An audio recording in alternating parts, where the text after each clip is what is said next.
Was Cleopatra really a brilliant leader, or was she an utterly selfish queen with psychopathic tendencies? How did she really die? What was her real ethnicity? What happened to her kids? What's her connection with Jesus? And what kind of lover was this famous queen? All will be answered and more in this fascinating show about her life. Number 50. As you'll see throughout the show today, Cleopatra could be a formidable ruler at times, but when it came to emotions, she was often cold as ice. Nowhere is this more evident than in her willingness to murder those closest to her.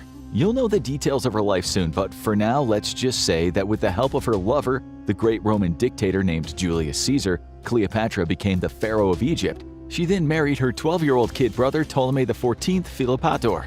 But in 44 BC, 3 years after they became co-rulers, things became awfully heated both in Rome and Egypt, and this poor young fella mysteriously died. It's thought that Cleopatra was behind his death. This wasn't the only time she took out a person closest to her, which we'll explain later. But first, how did she kill Ptolemy XIV?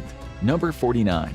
Historians can't be 100% sure what was used in the downfall of Ptolemy XIV, but it is thought that it might have been poison from the plant aconitum, aka wolfsbane, or the devil's helmet. This stuff alone has a fascinating past. It is highly toxic, so the ancients would sometimes use it to execute someone and, if need be, make the death look like it resulted from natural causes. Just 2 milligrams can cause death by heart failure. In 2010, a Canadian actor died on a camping trip after accidentally ingesting wolfsbane. Ptolemy XIV had no chance, but life for the ancients wasn't all about mayhem and murder. Cleopatra also knew how to have a good time.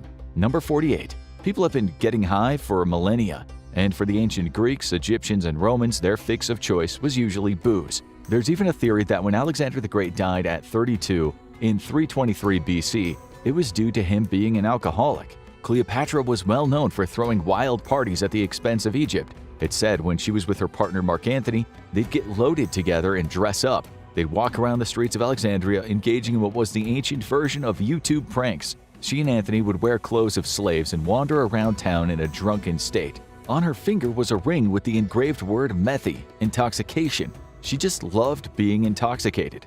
Historians say she and Antony had a kind of drinking club they called inimitable livers. We'll talk more about this later in the show. Let's now discuss some basics. Number 47. Cleopatra was born either in 70 or 69 BC in what's called the Ptolemaic dynasty. When Alexander the Great, a Greek Macedonian, conquered Egypt, he left his friend and bodyguard in charge, a general named Ptolemy I Soter. Ptolemy I took charge in 304–305 BC and reigned until 282 BC. Cleopatra came from a long line of these Ptolemies who liked to keep their bloodlines pure. They had no idea, of course, about what could go wrong when you inbred, especially when it's brothers and sisters doing the breeding. Cleopatra's full title was Cleopatra VII Philopator. Her father was Ptolemy XII Auletes, and her mother was likely his sister Cleopatra V. Her father wished that after he died, she and her brother Ptolemy XIII would rule Egypt together. We explain in detail later, but for now, let's just say Egypt and Rome had a close relationship. When her father died, it was the great Roman general Gnaeus Pompeius Magnus, aka Pompey, that ensured Ptolemy XII's wishes for Cleopatra and her brother to rule Egypt became the reality. He and Pompey have been allies for various reasons that will soon become clear. But the marriage of Cleopatra to Ptolemy XIII was hardly one made in heaven. Historians say his advisors told him that he should rule alone, while her advisors were good with the partnership. He resented his older sister because she had more authority than him. It didn't help that he was only 11 or 12 and she was 18. She pushed his buttons, annoying him when she had her face, not his, minted on coins. And in the end, she was chased off and landed in the safe haven of Syria. More to come on that soon, but first, here are some reasons why he might have resented her. Number 46. Cleopatra was known to have some degree of fluency in Greek, Ethiopian, Egyptian, Aramaic, Syriac, Median, and Parthian, as well as an Arabic language and possibly even a little bit of the language of the cave dwellers, the troglodytes. Number 45. She was the first of the Ptolemies to be able to speak Egyptian, which you would think was strange given that they were ruling Egypt, but they were notoriously xenophobic, so she was the only one of them that bothered to learn the native language. You might also wonder how she spoke to her Roman lovers, whose first language was Latin. The answer is they were both fluent in Greek and Latin. In ancient Rome, people often spoke Greek even though Latin was the official language. But just how clever was Cleopatra? Number 44. The answer is she was incredibly intelligent. She'd studied chemistry, medicine, agriculture, economics, law, military theory, and mercantile strategy. She also knew how to get the public on her side, being a proponent of public relations. She thought about what strategies she needed to take to stay on top, often giving tax incentives to the politicians that got behind her. She put on public spectacles with performances while giving out free stuff to the crowds. To find out who was against her, she had a network of spies. She even used ancient types of polls to ascertain what her next best move was. She was power-hungry, and as you'll see, paranoid too, with good reason perhaps. But was she good-looking? Number 43. When William Shakespeare wrote Antony and Cleopatra in 1606, she was depicted as a woman of great power and great sexual power. He wrote, "Age cannot wither her, nor custom stale her infinite variety." Shakespeare wasn't pulling this out of thin air. In Plutarch's Life of Antony, Plutarch wrote that she might not have been as beautiful as everyone thought, but she had an irresistible charm. The Roman historian Cassius Dio called her a woman of surpassing beauty. As you'll see, this beauty of hers made her a scapegoat who was to blame for some of Rome's wars. She was also called a harlot queen who seduced good men. That's why Shakespeare wrote, "She is cunning past man's thoughts." Was she any of these things? You tell us at the end. Number 42. Cleopatra was also fabulously rich, and we mean stinkin' rich, Elon Musk rich. She was the queen of Egypt, and Egypt had vast resources including gold, salt, copper, flax, limestone, silver, and grain. It also had very lucrative trading routes. One of the reasons Caesar needed her so much was that he wanted her to help him finance his return to Rome. People have tried to come up with a number for her net worth in today's money, which has been estimated at $96 billion US. But how did she ever get to meet Caesar in the first place? Number 41.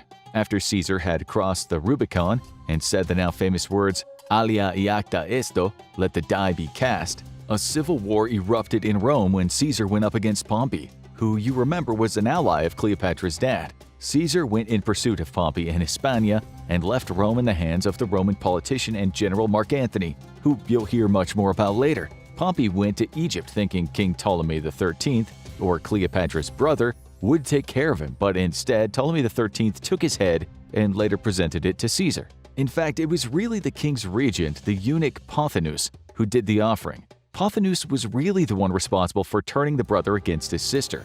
Remember, Pompey was really a respected Roman general. Assassinating him was quite the risk. When Caesar arrived in Alexandria and Pothinus presented him with Pompey's decapitated head, Caesar was outraged. Whether this was fake outrage or a cunning plan is up for debate, because Caesar was quite the schemer. Caesar told him to get the rest of the body so Pompey could be given a proper Roman funeral. Now Caesar had an excuse to go against Pothinus and the young king. And this is how things turned out. Number 40. Caesar might have been smiling on the other side of his face when he broke down in tears at seeing his enemy's head, but we can't say that for sure. Still, it is noteworthy that he demanded 10 million denarii, part of a debt to Rome. He'd walked into Alexandria with an army of 3,000 men and 800 men on horseback. Such exploits are never cheap, and he also needed to head back to Rome and take care of things there. It was at this point that he offered to fix things between Cleopatra and her brother so they could rule as their father had wanted. All this time, Caesar had been staying at the Alexandrian royal quarter, which seemed like quite a liberty to the Alexandrian royals. It was during this time that Cleopatra somehow sneaked into Caesar's quarters. She and her forces had already returned from Syria at this point, but they were on the outskirts of Alexandria.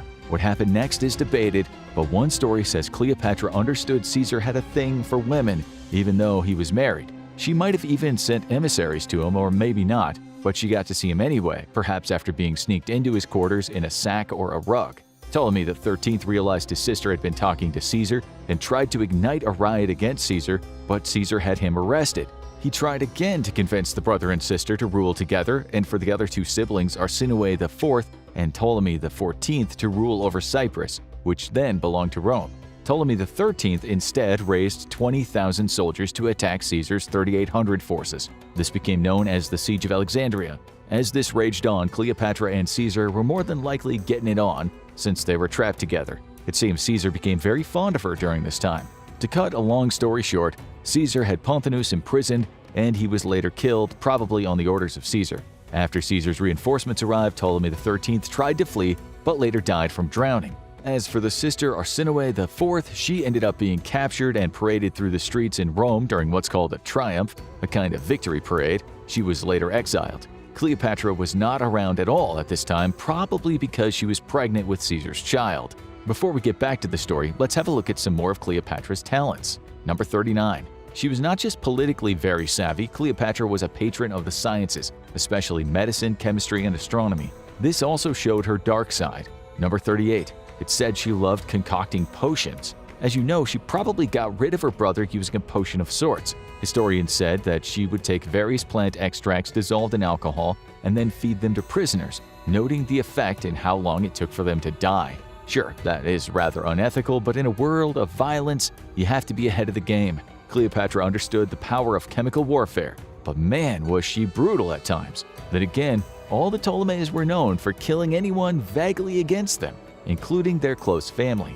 Number 37. We can't be too sure about what poison she used, but there is a famous painting of her that depicts her lying back on a comfortable seat as she's watching these wretched prisoners slowly die. Cleopatra and poison would one day have a much closer relationship. Number 36. She also tried to create cures for various diseases. In an award-winning biography, the author explains that Cleopatra tried to cure baldness. She even tried to convince Caesar to use her potion. God knows how she came up with it, but it said she took burnt mice, some rags, and a bunch of horses' teeth and mashed them up. She then mixed in some bear's grease, some deer marrow, and a bit of reed bark. When all that was ready, she mixed in the honey, which was then wiped on the bald person's head. We don't know how successful this was. We imagine no better a miracle cure than presently advertised on Facebook. Number 35. There are also academic papers that say she created ointments for brightening the skin and made balms that were supposed to help the skin heal from injuries. Alright, now to more politics. Number 34. To understand Cleopatra's position, you need to know that before Caesar and her made love and produced a child, the Romans had long thought about annexing Egypt. Number 33.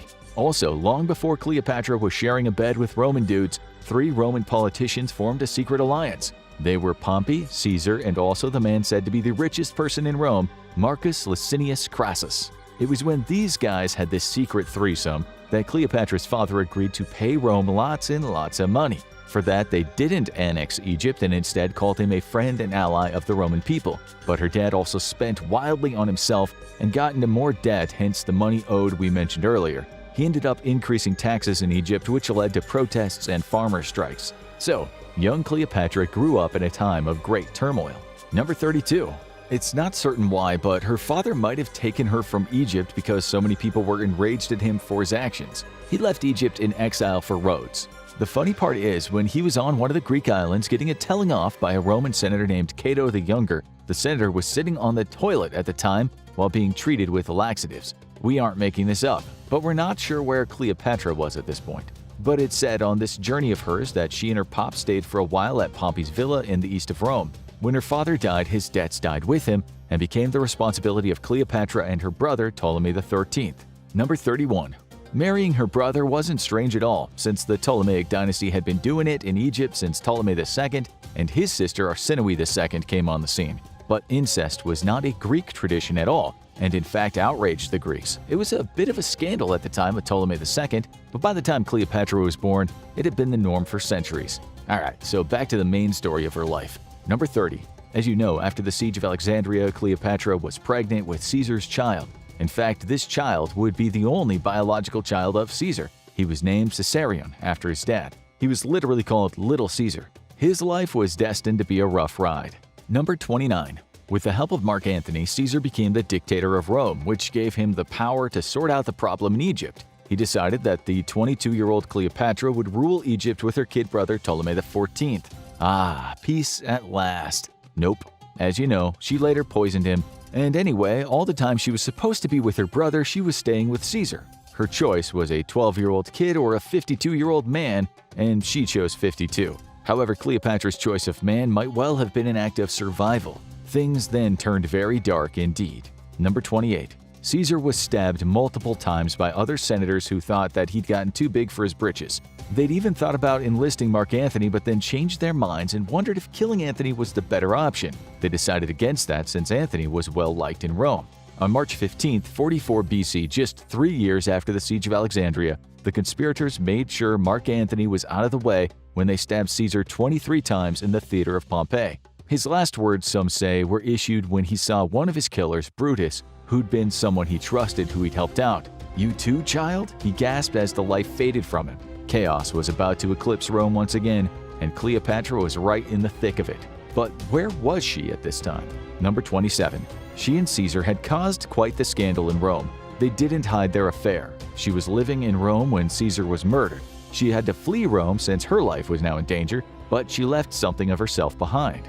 Her style and looks were the talk of the town in Rome. A modern historian wrote that so many Roman women adopted the Cleopatra look that their statuary was often mistaken for Cleopatra herself. They wore their hair like Cleopatra and copied the pearl jewelry that the queen had often been seen wearing. This brings us to another amusing anecdote. Number 25. After Caesar died, she went back to Egypt. Much later, during her boozy days with her lover Mark Antony, she made a bet with him. According to Pliny the Elder's book, Natural History, she bet Antony that she could spend 10 million sesterces on a meal, or at least a banquet. That would be about $20 million in today's money. She got through the meal, and not much money had been spent, but with dessert she ordered a glass of vinegar. She took off one of her priceless pearl earrings and plopped it into the vinegar. Pliny said it turned into slush, and she wolfed it down, thereby winning the bet. Number 24. One thing we need to say about the incest that went on is while the Greeks in Greece had frowned upon it, the Egyptian rulers embraced it. That's because in Egyptian mythology, the god Osiris marries his sister Isis, which supposedly kept the bloodline pure. On the topic of family, what did happen to Cleopatra's sister, Arsinoe IV? Number 23. When Caesar marched her through the streets in triumph, it seems the crowd felt sorry for her. As you probably know, Roman leaders were always careful to keep the mobs on their side. It was the custom to strangle major prisoners during the triumphs, but with the crowd's pressure, Caesar decided to spare her. It's said he sent her to the Temple of Artemis and Ephesus in present-day Turkey, but not for a second did Cleopatra take her eyes off the sibling who tried to take her place as queen. She lived a peaceful life at the temple, but Cleopatra, it seems, was just biding her time and bringing about her ultimate downfall. We'll come back to that soon. Number 22. After the Siege of Alexandria, there was more turmoil in Egypt. There was high unemployment, Germanic and Gallic Roman soldiers had been left behind and had started to pillage, food was scarce, people suffered. If Cleopatra wasn't careful, her citizens might turn against her. Number 21.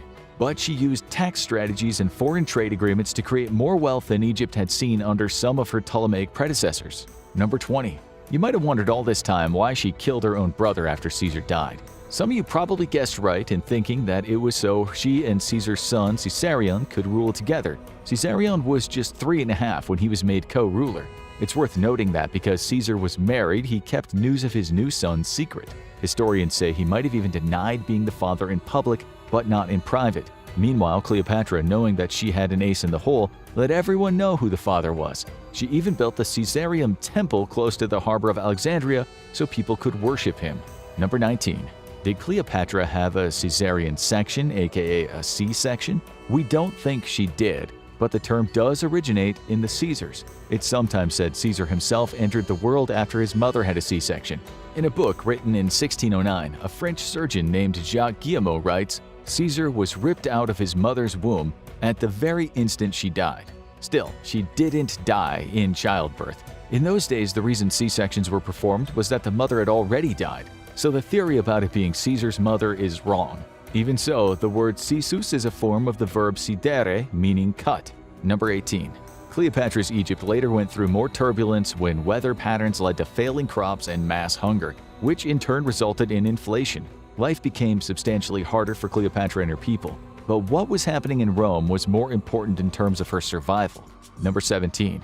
Many of the working class who loved Caesar were unhappy and made it known. Some of these so-called plebeians went on a rampage, burning down the houses of some of the conspirators behind Caesar's assassination.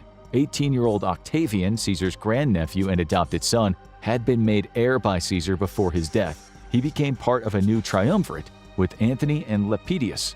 They were up against Caesar's assassins, Brutus and Cassius. More about that later. Cleopatra played a huge role in this new schism. As you'll now see, inside Rome, there was plenty of resentment toward her.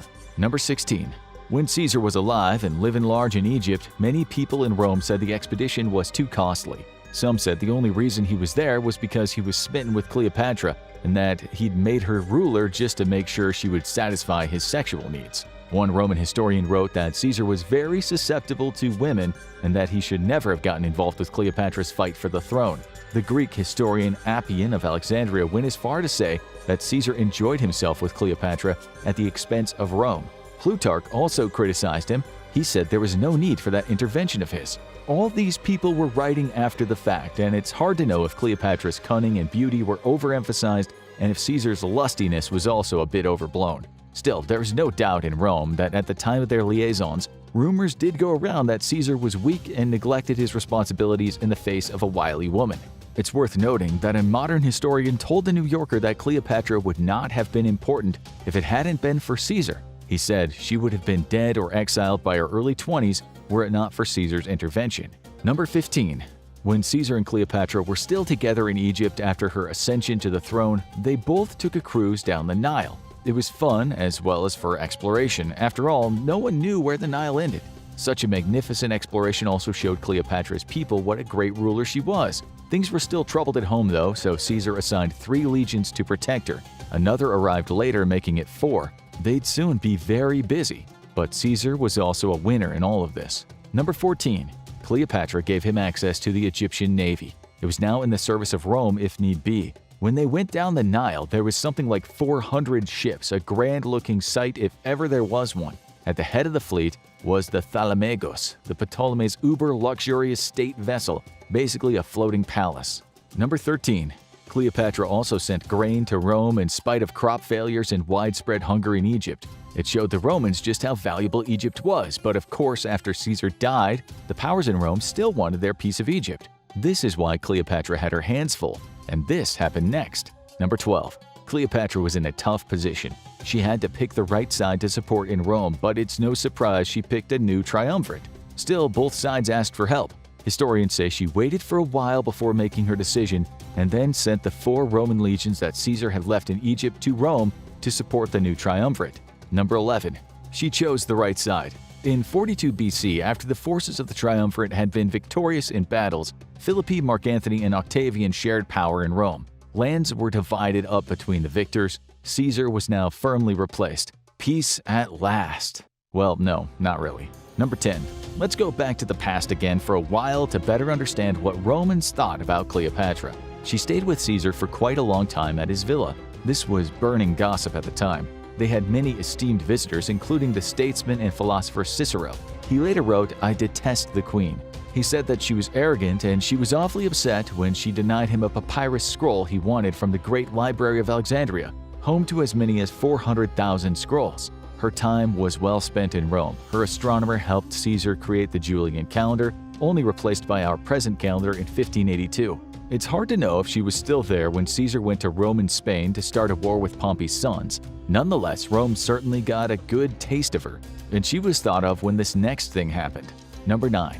One of the turning points in Caesar's great life was at a festival when Mark Antony tried to put a crown on his head. This was unheard of course, since Rome didn't have kings. Historians say Caesar was trying to gauge how people reacted to this. He actually refused the crown, but he got to see the expressions on people's faces. Notably, though, just after it happened, Cicero mocked the whole affair, basically telling people, watch out, that horrible woman Cleopatra's giving Caesar ideas. Now he wants a crown like hers. Number 8. She commanded her own fleet when helping Octavian and Antony, but her ships hit a vicious storm and she turned up after the battle had ended.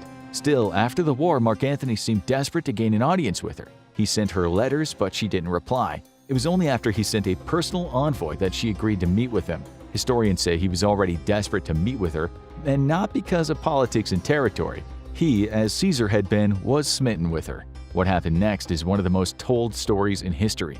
Number 7. Cleopatra sailed on the Thalamagos, and when she arrived to meet Antony, she put on a splendid banquet for him and his men. It was the height of decadence. The partying went on for 2 days, after which Antony invited her to his own banquet, but he couldn't match her for luxury. It was during this time that Cleopatra said she was the Egyptian goddess Isis appearing as the Greek goddess Aphrodite. She said her meeting with Antony was divine. He was the Egyptian Osiris in the form of the Greek god wine-loving Dionysus. Antony had already been compared to this god. Today, we'd call him a sex addict with a boozing problem, but back then he was godly, despite his political naivete. Notwithstanding the many faults of Antony and the overly dramatic pronouncements of Cleopatra, It seems this was a match made in heaven, literally. Antony was obsessed with her. He'd also been obsessed with the stories of Alexander the Great. He was not a good general, but he was romantic. He also wanted Cleopatra in his bed ASAP. They did much more, though, than have the odd romp. Number 6. Antony returned to Alexandria, but importantly, he did so without a fighting force behind him. This made him more trusted by the people. He was there on unselfish terms, perhaps. Antony was in love. Maybe Cleopatra was, or maybe she just knew that Antony was now the most powerful man in Rome. With him in her corner, who would dare go up against her? They certainly made use of the palace beds, but they were also seen in public at military parades. As we told you, they partied and pranked the public. They played dice and went on wild hunts together. Historians make it sound like dirty dancing for the ancients, but the reality turned out to be more like true romance, when driving off into the sunset comes with many risks. She provided him with 200 ships for battle, and later she gave birth to twins, a boy named Alexander Helios and a girl named Cleopatra Selene II, the sun and the moon. Antony did not deny that he was the father. It really did look like a match made in heaven, but things were about to get dark. Number 5. People came from far and wide to see Cleopatra, including Herod of Judea, who in the Christian Bible ordered all male kids under the age of 2 to be slaughtered so that the King of the Jews, Jesus, would not grow up. That bit likely never happened, but Cleopatra did meet with Herod, and she later come into conflict with him over the Ptolemaic territories he wanted for his new Herodian kingdom.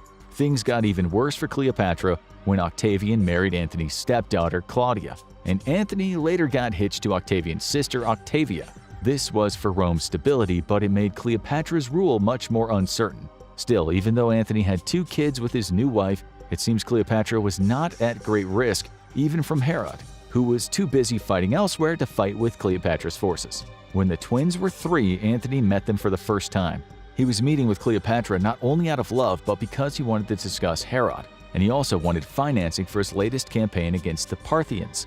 We'll make a long story short here. In something called the Donations to Alexandria, great swaths of territory were given to Egypt. This infuriated many people in Rome. Octavian saw his chance to get the people behind him and against Antony, calling Antony anti-Roman.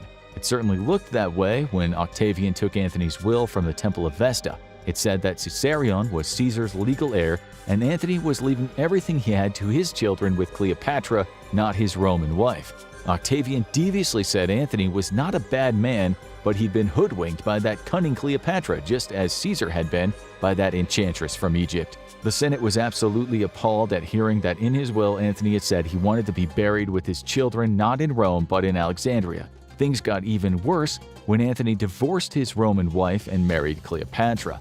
Yet again, this woman Cleopatra had wrecked things. People screamed in the hallowed halls of the Senate and in the streets. The Senate declared war on Cleopatra, and Octavian knew that this basically meant war on Antony, exactly what he'd wanted. Number 4. Antony was stripped of his titles. He had some support in Rome, but in the end he had to leave. A great fight was ahead of him. He set about getting his legions together, which added up to about 193,000 men. Cleopatra did the same thing with her forces. Combined, this was some army and navy Octavian was looking at vanquishing. Octavian's 200,000 legionnaires and 450 warships and transports went up against Antony's 193,000 legionnaires, plus 20,000 Ptolemaic soldiers and 600 Roman and Ptolemaic warships and transports. This became known as the War of Actium. And even though the numbers were similar on both sides, Octavian was easily the victor. It didn't help Antony that some of his own forces changed sides. It was the last civil war of the Roman Republic, a devastating affair that saw around 130,000 Roman and Egyptian men die. What followed was the Pax Romana, a period of relative Roman peace lasting 200 years. We should add that as Octavian's navy demolished Antony's off the coast of Greece, Cleopatra's vessels left the battle and went back to Egypt, with Antony soon following in her wake. But before we tell you how that went down, we need to get a few things straight. Number 3. History is generally some parts truth and some parts propaganda. You can hardly rely on victors to write honestly about their enemies. History, when written by official hands and sometimes even personal accounts, is like an ocean filled with the detritus of tainted propaganda. You have to sift through the propaganda to achieve some sense of purity, and even then, the truth is colored by the natural forces of faulty human perception and inbuilt bias. So, what was Cleopatra really like? It's hard to say, but we can look at her actions. If she did what historians say she did, she was a ruthless murderer.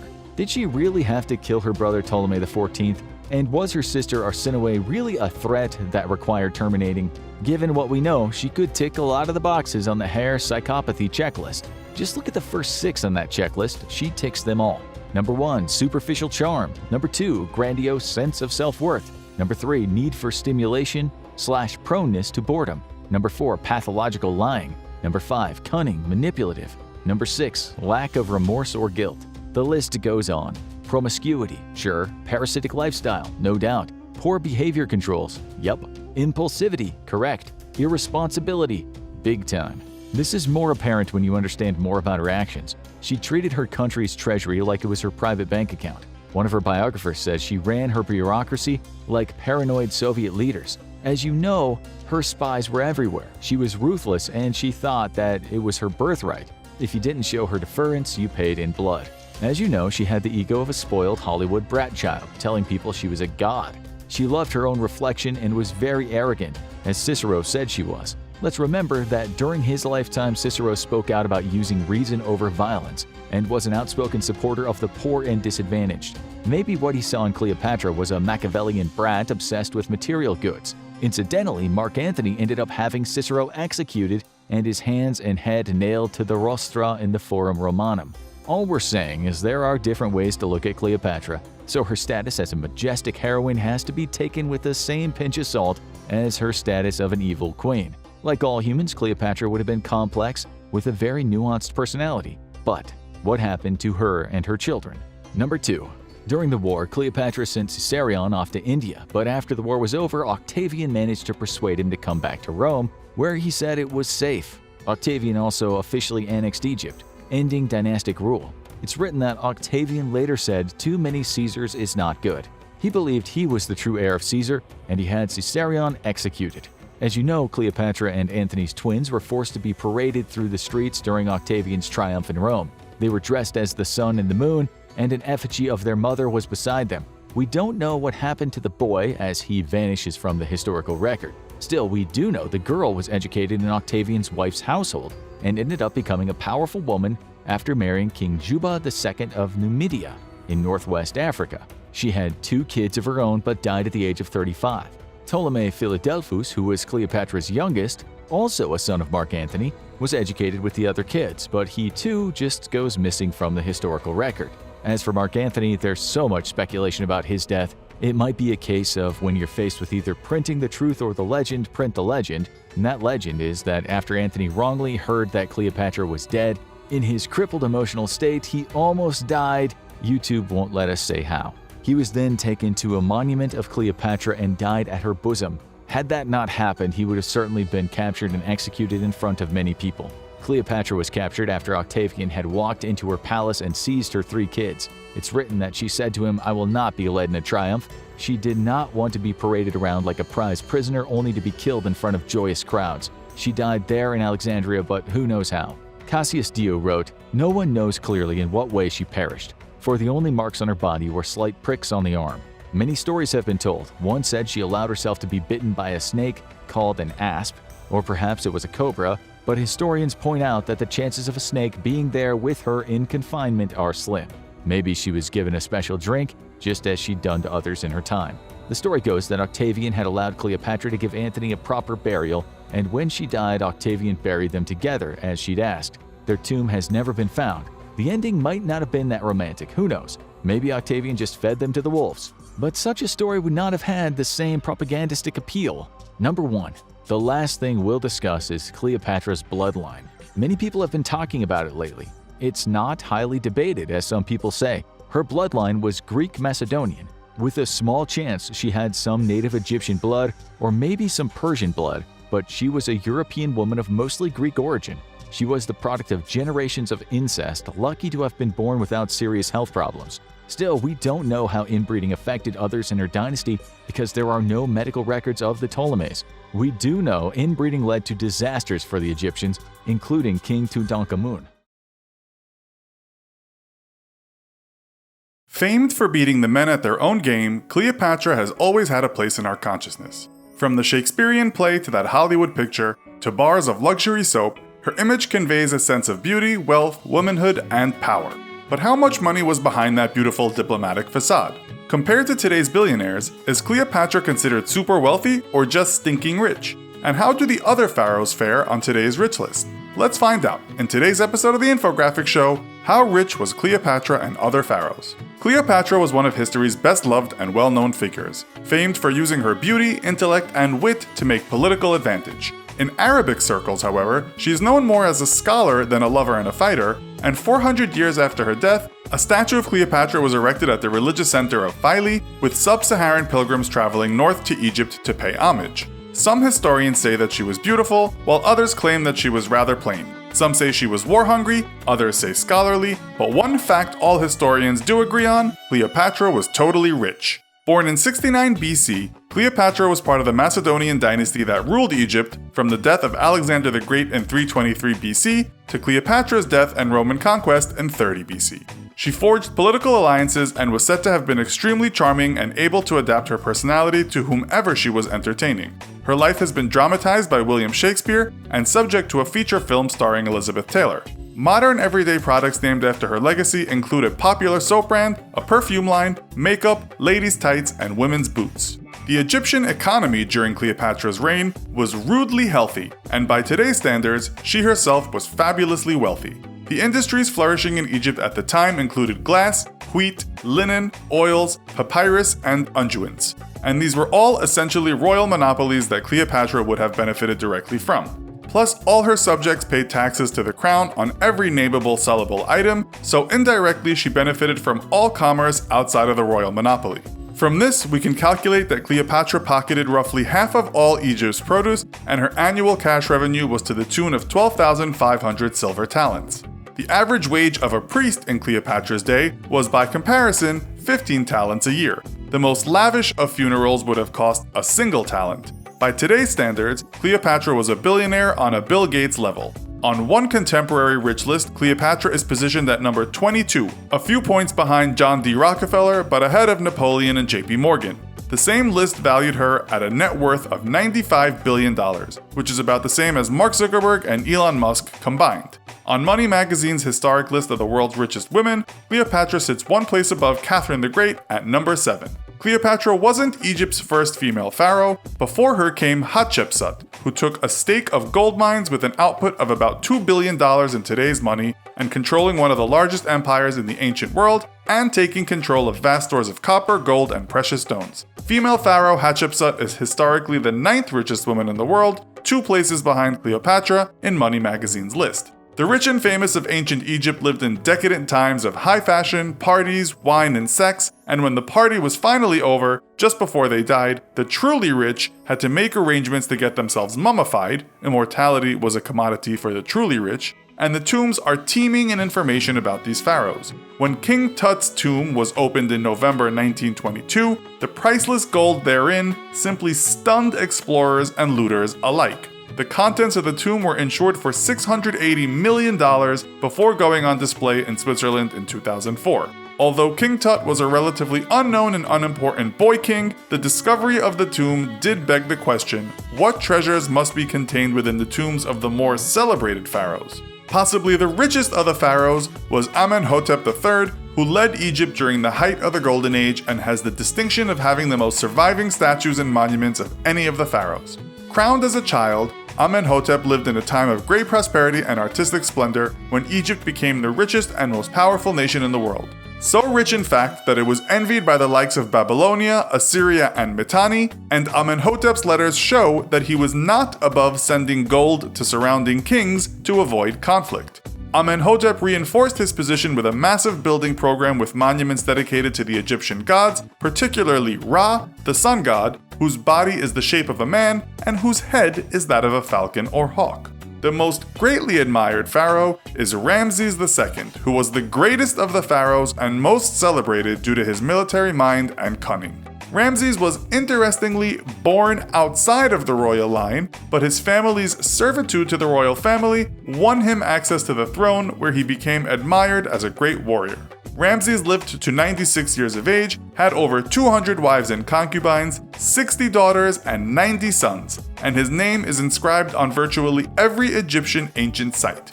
Ramses even built his own city with military compounds and pleasure palaces called House of Ramses, and his influence and wealth was so great that when he eventually died in 1213 BC, the people of Egypt burst into panic, as it was commonly believed that the day Ramses died, the world would end. If that isn't rich, I don't know what is. Another day dawns in ancient Egypt, and a man gets up to greet the day. He has a family, responsibilities, and pleasures waiting for him in the day ahead, just like everyone else. But he's no ordinary man. He is the Pharaoh, the ruler of the Egyptian Empire. So what was it like to be one of the most powerful men in the world? Well, it was very different from being an ordinary citizen of Egypt, and in some ways, not different at all. From the moment the pharaoh wakes up in the morning, they're not alone. That's because one of the defining characteristics of being the king was being surrounded at all times by loyal servants. It wouldn't do to have the king and his family tackle the dirty tasks of day-to-day living by themselves, would it? So the royal palace is staffed by countless servants who each play their own role in keeping the place humming. The pharaoh has help getting dressed, has someone preparing his meals for him, and has someone to bring him anything he wants throughout the day. It's as if he has a classic butler staff, but times 100. And he's not the only one who has help. The pharaoh's family is also surrounded by servants. The queen has her own staff, usually made up of women, to tend to her needs, while the kids are assigned royal nannies and tutors to guide them as they age. After all, Dad has an empire to run. And with a staff this big, you can't expect the pharaoh to run the whole operation. The palace would usually employ a royal controller who is essentially the boss of the servants. They would keep track of them, assign them to roles, and ensure their performance was up to par so bad news doesn't get back to the boss. But the servants don't just stay in the palace. When the pharaoh leaves the palace, he's usually escorted by a team of servants as well. Some might be responsible for carrying the pharaoh's litter or guiding the horses driving him in a chariot. Others would have an even more important duty, guarding the pharaoh's life. These bodyguards were among the most highly trained members of the servant class, often dedicating their life to sharpening their combat skills. Other strong servants might be tasked with maintaining the palace, taking the lead on construction projects, and working the royal fields. But were these servants or something else? It's commonly portrayed in the media that ancient Egypt was run by slaves, both residents of Egypt and foreign slaves who were captured. But in actuality, most of Egypt's workforce, including those who built the pyramids, were paid servants. That didn't mean that they were free. Once you worked for the king, there really wasn't any way to quit, and you were pretty much stuck in the servant social class. But servants weren't without rights. Their children could move up in the social order, and trusted servants were often valued members of the pharaoh's household. And there was a lot for these servants to keep track of, because the pharaohs lived opulent lives. For the pharaohs, getting dressed was not a quick process. For most peasants, they would put on a simple garment and be ready for a day of labor. The pharaohs, however, dressed to impress. That meant that they would likely spend a good deal of time in the morning getting their regalia in order with the help of their servants. One of the most common pieces of gear a pharaoh would wear was an animal skin, often of a large predator like a leopard or a lion. This was supposed to show that the pharaoh feared no beast, although it was likely that the pharaoh never got close to the source of that pelt. And that wasn't the only way the pharaoh would try to impress. The headdress was one of the most important parts of the pharaoh's regalia, with some wearing a specially designed cloth known as a nemes. These striped cloths usually had a one-of-a-kind pattern weaved by one of the pharaoh's trusted seamstresses. Others would wear an impressive crown, often adorned with jewels and precious metals. These could be heavy, but it wasn't like the pharaoh was going to be doing hard labor while wearing it. The main job of the pharaoh on a day-to-day schedule was to serve as an imposing figure and pass judgment based on the advice he was given. But that's all it really was, advice. Was the pharaoh truly an absolute monarch? In a word, yes. During the days when Egypt was an independent empire, the pharaoh was not only the king, he was generally considered an avatar of the gods, and was trusted with power over life and death. His word was absolute, and angering the pharaoh could mean death. But at that same time, he was largely disconnected from the world around him. He spent most of his time in the palace, learned about the affairs of the common people from his advisors, and his decisions were likely heavily influenced by their perspective, which meant his most trusted advisors might have been the ones pulling the strings. But that doesn't mean the pharaoh couldn't make huge changes. Under most eras of ancient Egypt, the people followed a polytheistic faith that worshipped a pantheon of gods led by the mighty Osiris. But under the pharaoh Akhenaten, it was deemed that the state religion would change to a mostly monotheistic one, worshipping only the sun god Aten, who happened to be the pharaoh's namesake. It didn't really catch on, but the public had no choice but to largely comply during his lifetime, at least publicly. But one absolute monarch can just as easily reverse another's decision. His son, King Tutankhamun, the boy king, almost immediately chose to restore the old religion, and being an absolute monarch can mean major risks. While things largely worked out with the boy King Tut, there was still a preteen on the throne, suddenly, and that could have gone very badly. Fortunately, he was heavily influenced by his advisors and his reign was mostly inconsequential. But while Egypt didn't have too many mad kings that we know of, unlike Rome's infamous Nero and Caligula, all it would have taken was one hereditary monarch who didn't want to listen to his advisors and kept on making bad decisions for things to go south in a hurry. Of course, the advisors and military leaders had a tendency to take over after pharaohs died suddenly, so maybe they were just stepping in before things went too badly. And for future pharaohs, the training began early. What was it like being a child of a royal? In a word, great! While Egyptian children as a whole had a better quality of life than children in many countries thanks to Egypt's wealth, they still weren't exactly living the comfortable life many children experience today. Commoner children would likely be working in their parents' trade from a young age. Royal children, though, lived in the lap of luxury. While any sort of long-term public education was a rarity for commoners, the royals typically had tutors working for them. They would typically be accompanied by minders from a young age, but how involved the pharaoh was in their upbringing would vary. It wasn't uncommon for a crown prince to be given responsibilities in his father's court to teach him the way of the world. But for most Egyptian royal children, it was likely a life of leisure. Studies of ancient Egyptian artifacts have found evidence of childhood toys and games, including board games that resemble ones still played today. It's likely these children had the run of the palace when they weren't in lessons or being supervised by their parents. Evidence shows that the ancient Egyptians, commoners and royals alike, greatly valued their children and stayed involved in their upbringing. However, there is no question that royal children likely had a lot more fun on a day-to-day basis than their commoner counterparts.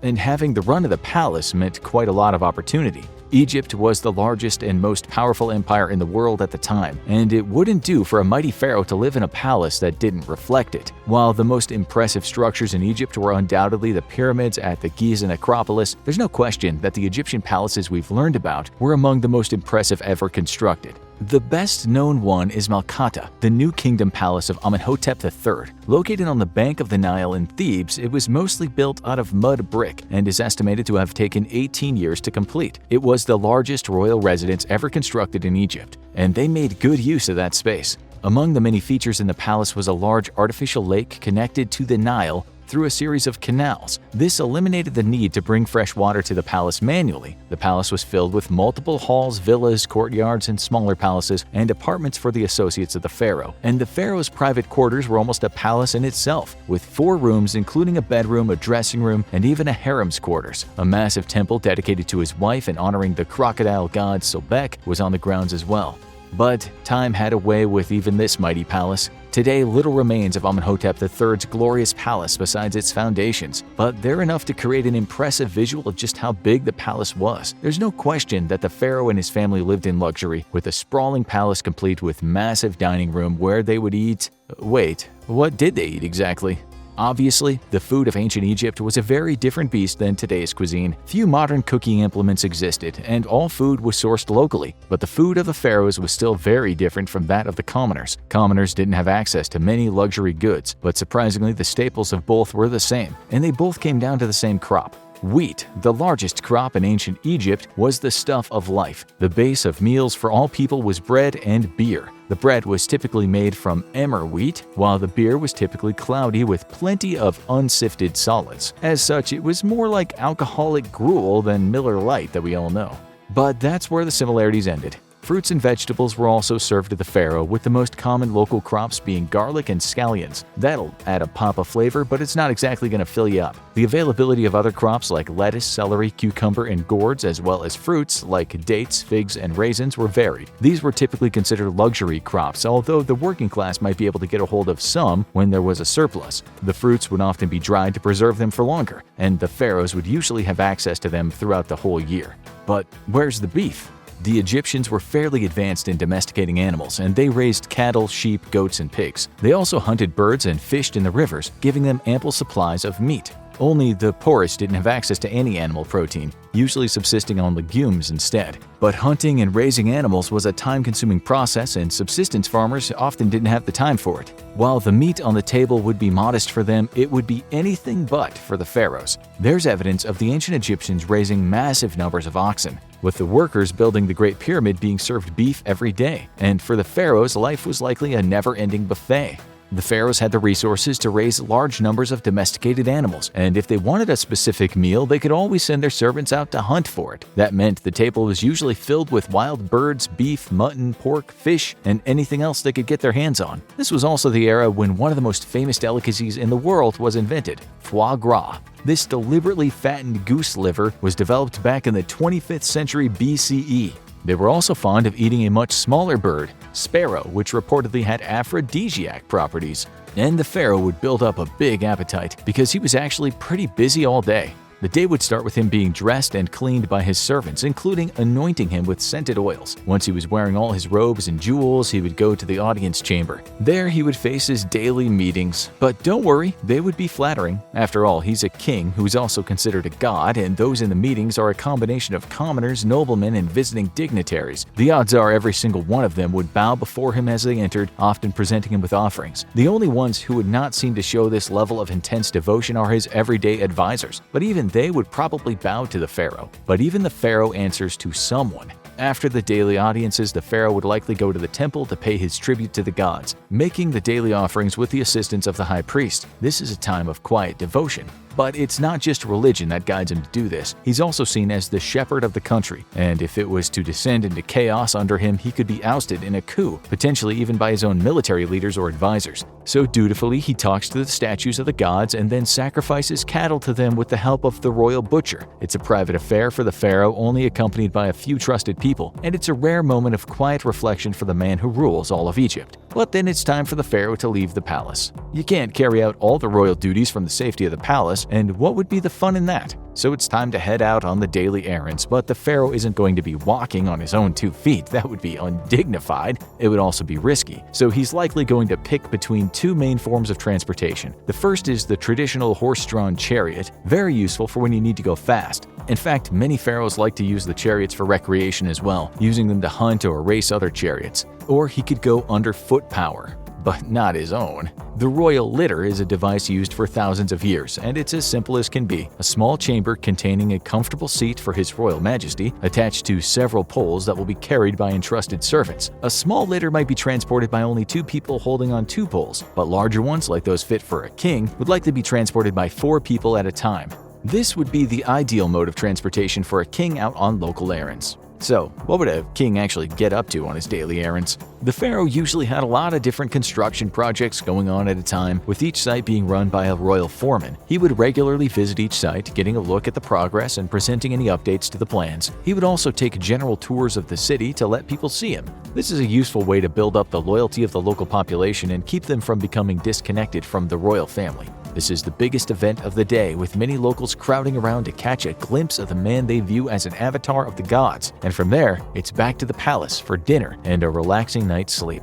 The pharaohs seem to live a charmed life, but one area poses concerns. The pharaohs were powerful in almost every way, but they were also mortal. Many of them had surprisingly short reigns, including the famous King Tut, who was on the throne by age 9 and deceased by age 18, likely from a combination of health conditions he was born with and injuries suffered in what might have been a chariot accident. While the pharaohs had access to better healthcare than the average Egyptian citizen, they also lacked access to modern medicine because it hadn't been invented yet. And that meant they were vulnerable to a whole host of conditions. The Egyptians did have some surprisingly modern medical techniques, including minor surgeries to repair broken bones and sew up injuries. And they had access to a number of medicines, but one area they were lacking was modern antibiotics. The Egyptian doctors did seem to understand basic principles, while there was no understanding of concepts like bacteria back then. Some ancient texts used fermented beer as a treatment for infections. It may have been better than nothing, but it wasn't as effective as modern treatments, which meant there was always a risk that one minor cut could turn into a serious infection and end anyone's life, even a king's.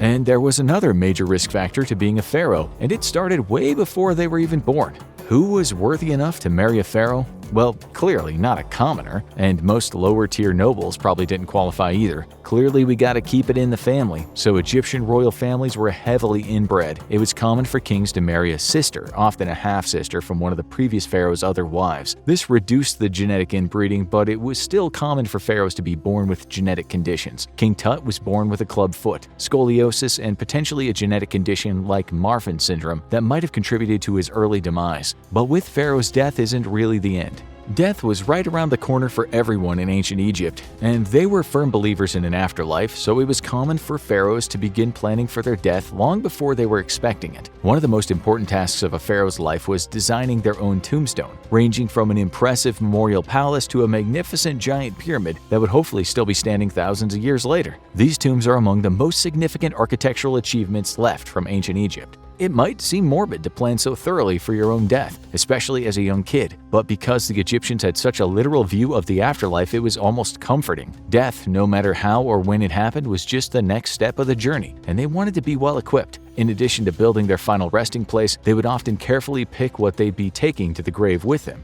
This often meant their most treasured possessions, plus a healthy supply of food just in case. Despite how often the media brings it up, sacrificing one's servants to take with you in the afterlife was exceedingly rare, although animal sacrifices were very common. And when the pharaoh passed on, his history would repeat itself. Sort of. The pharaoh's day typically begins with his servants dressing him and preparing him for the day, and that would happen one last time after death in a much more thorough manner. This time they would be preparing for a mummification. This would include removing all the tissues filled with liquid that would be most likely to rot, including the brain and most of the internal organs, which would be preserved in canopic jars. The body would then be embalmed and placed in an ornate coffin where it would be laid to rest in the massive tomb that had been built, preserved in a mostly airtight chamber where it would remain surprisingly intact thousands of years later. And soon a new pharaoh would take the throne, with a strict schedule and a huge team of servants to help him carry out the task of ruling the greatest empire in the ancient world.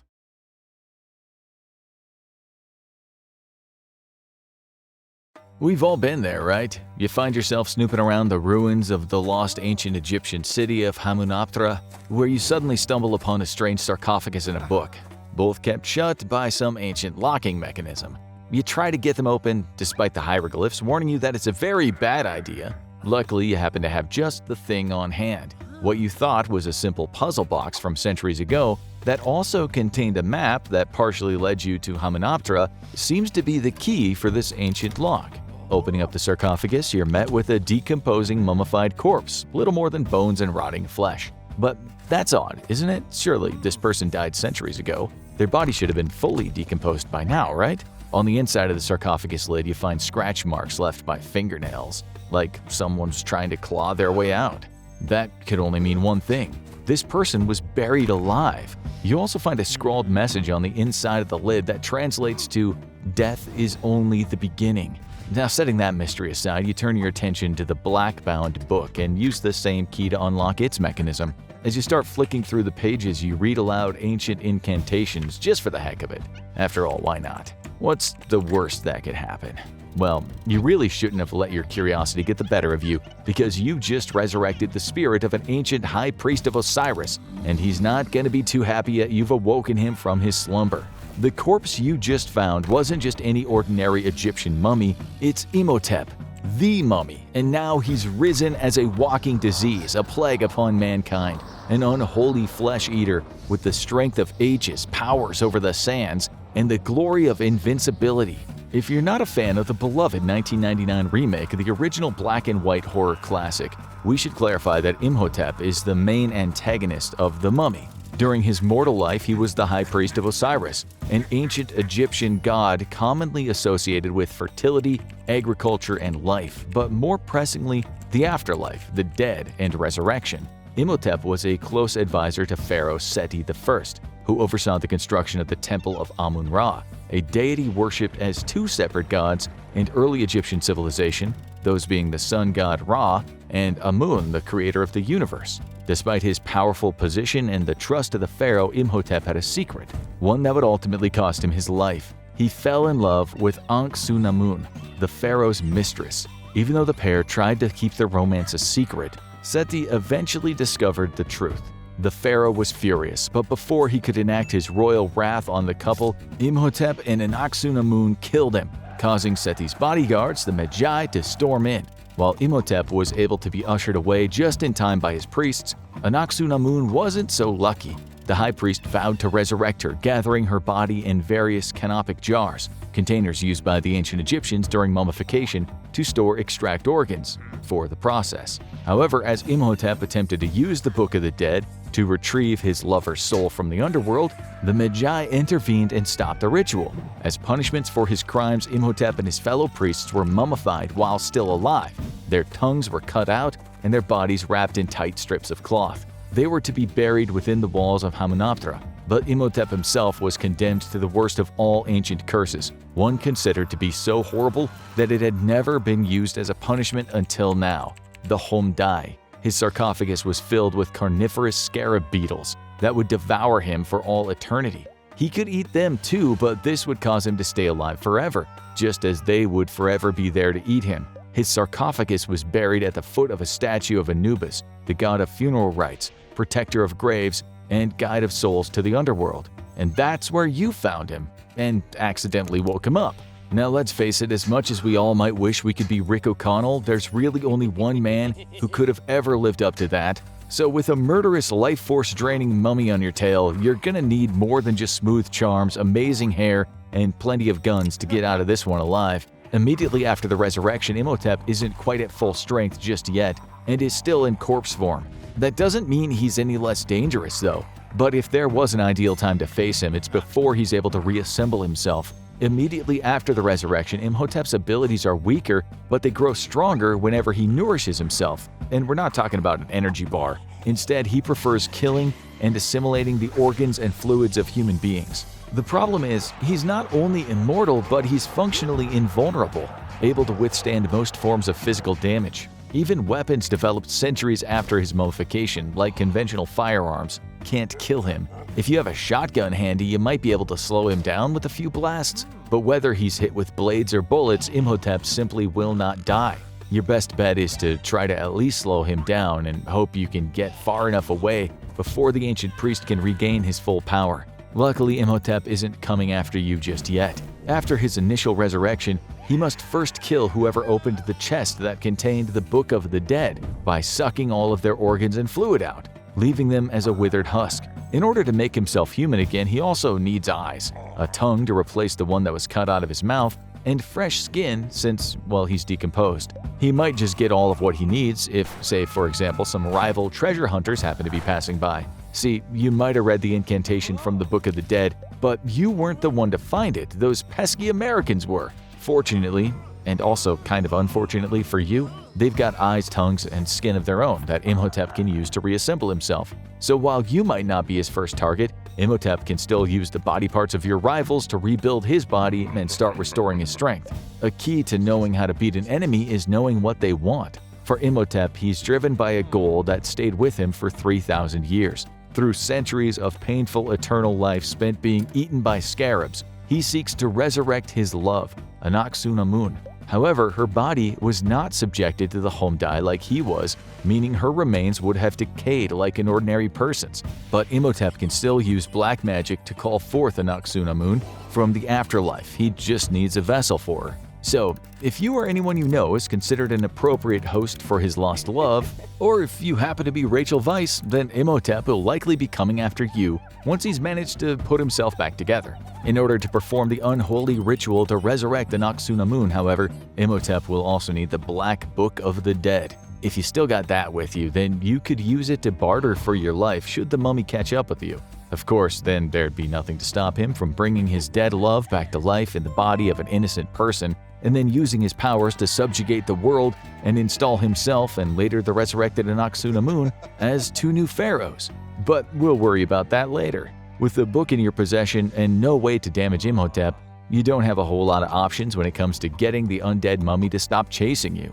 On top of that, he's got abilities you've never seen before, such as an almost superhuman level of strength. Even as a 3,000-year-old rotting pile of flesh, he can still lift and throw a fully grown adult into the air with ease. He's also self-sustaining, with no need to eat, sleep, or rest like an average human does. meaning that every time you pause to catch your breath, he could close the distance. Oh, and he can turn his body into sand and travel much faster than someone on foot, flying as jets of sand carried by the wind or as a large tornado.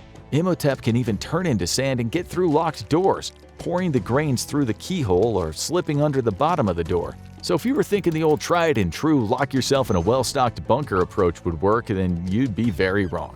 There is, however, one way to at least ward off the mummy for a time. Remember, Imhotep is an ancient Egyptian priest and would have been well versed in his knowledge of all the culture's various deities, so grab a nearby four-legged friend, and you might be able to startle him, because if there's one thing the ancient Egyptians respected, it was cats. Cats were often portrayed in the religious and social practices of ancient Egypt. Some skeletal remains of cats were even found buried with other funerary materials, with the implication that some wealthier ancient Egyptians not only kept cats as pets, but they were buried with them for companionship and protection in the underworld. Speaking of the underworld, a number of ancient Egyptian deities were in fact represented as having feline-like heads. One of these was Bastet, usually depicted as a lion or a cat. In addition to being the goddess of cats, of course, the sun, fire, love, music, celebration, and a multitude of other things, this feline deity was also the goddess of war and renowned for exacting wrathful vengeance. So, given the significance of cats in Egyptian mythology, their connections to Bastet, as well as the underworld, the sight of an everyday cat could give Imhotep pause. Sorry, couldn't resist that. Since the mummy was well versed in Egyptian mythology of the underworld during his mortal life, he has a fear of cats, perhaps out of concern that they could drag him down to the underworld before he's fully regenerated. Keeping Imhotep at bay with a cat is again just a way to buy yourself some time. It's not likely to scare him off for good, but it might grant you a few moments to collect yourself and think of what to do next. It's not like Imhotep would be the only one causing you problems here either. Have you ever tried to hold a cat for an extended period of time? They can get irritable and start scratching, particularly if they're stressed. So if you want to beat Imhotep, you might want to put whiskers down before the plagues start. Oh, did we not mention? Oh, sorry, that's our bad. Turns out you got another problem to deal with. Actually, 10 of them. Thanks to the home dye, Imhotep can manipulate diseases and pests to bring forth the 10 plagues of Egypt. These were the series of biblical curses supposedly placed upon the people of ancient Egypt by Moses as retribution against the Pharaoh who refused to release Hebrew slaves, believed by some to have been King Ramses II. Upon resurrection, Imhotep is able to call forth these plagues, so you'll need to know how to survive all of those if you want to make it out in one piece. The plague of blood is relatively harmless, just a little gross, and definitely unhygienic. According to the Bible story, God told Moses and his brother Aaron to travel to the edge of the Nile River. There, Aaron raised his staff and struck the water, which caused it to turn into blood. This plague caused every fish in the river to die as blood flowed through Egypt. People couldn't drink the contaminated water. And in much the same vein, Imhotep can transform water, alcohol, and all other drinkable liquids into blood. In a sense, at least that can keep you focused instead of having a swig of the strong stuff. But don't forget, you're in Egypt, and the high temperatures can cause you to quickly become dehydrated without water. So, if anything, the sooner you take down the mummy, the sooner you'll be able to have a celebratory glass to stop yourself from getting heat stroke. The plague of frogs is another potentially annoying one, but also not strictly harmful. In the original tale, a great number of frogs swarmed to the shores of the Nile, getting into houses and covering the streets. If you've ever seen an amphibian tank with a mass of frogs in it, then you'll know those critters have no reservations about climbing and crawling all over each other. It can be quite unpleasant if you're not a fan of them. But generally speaking, most frogs don't pose a threat to humans unless they're of the venomous variety. You might want to watch your step though, as frogs called forth by the plague were said to have died out in the open, littering the streets with foul-smelling mounds of frog carcasses. Even if they're alive though, those little guys don't have any stake in this fight, so be conscientious and try not to step on them. Next up is the plague of lice. This one is fine too if you already had the scourge of scraps that are head lice. Most people will catch lice during their childhood while still in school, and while they can be itchy, uncomfortable, and highly off-putting once you had them, you normally don't get them again. If you weren't someone who caught lice in school, though, you might want to get yourself a scalp treatment as soon as possible. By unhinging his jaw and opening his mouth unnaturally wide, Imhotep can also release a vast swarm of flies. The plague of flies is an innumerable mass of tiny bugs that all carry diseases. Imhotep uses them to plague anyone in a targeted area. So the first and most important thing to remember is don't let them bite you. These flies are likely to make you really sick, possibly even fatally so. Your best option is to cover up from head to toe, avoid them landing on your skin and spreading their disease to you. It's either that or be ready to coat yourself in an entire can's worth of bug spray. You might not initially feel the effects of the plague of beasts of burden and livestock, but that doesn't mean that Imhotep can't employ it to slow down your escape from his mummified grasp. While this plague might not impact you directly, it's a really bad time for any animal around you, as it'll cause any and all beasts of burden or livestock to die instantly, which apart from being sad can be especially troublesome if you're trying to make a quick getaway. Traveling on horseback or by camel will quickly cease to be a viable option, meaning you can't move any faster than your own legs can carry you. If you think these plagues have been nasty so far, this one won't exactly be your favorite. In the original story, Moses and Aaron took the ashes of a furnace and hurled them up into the air. As the wind carried them, anyone who came into contact with the ash quickly found themselves covered in festering, painful boils all over their skin. The plague of boils and sores is already an unappealing fate, but it's one that's made all the worse by the fact that it could give Imhotep direct control over you. The immortal high priest is able to cast a mind-controlling spell using this plague that can turn ordinary citizens into his murderous devotees. It's a wise move to make sure you avoid anyone affected, both so the boils and sores don't end up spreading to you, and also so that they don't kill you or turn you over to Imhotep. Fortunately, even if you find yourself surrounded by those affected by the plague of boils and sores, that doesn't mean you're doomed just yet. If you need to, you can easily blend in with their chanting of Imhotep's name. Just to make sure none of them spot you as you slowly slip away. One of the plagues that won't be so easy to escape from is the plague of locusts, arguably the most infamous of the 10 plagues of Egypt. This brought forth a massive swarm of these insects, known for ravenously feeding on any crops or other plants they come into contact with. In fact, a locust swarm can utterly devastate crops intended to feed people and grass that livestock feed on, which can lead to widespread famine and starvation.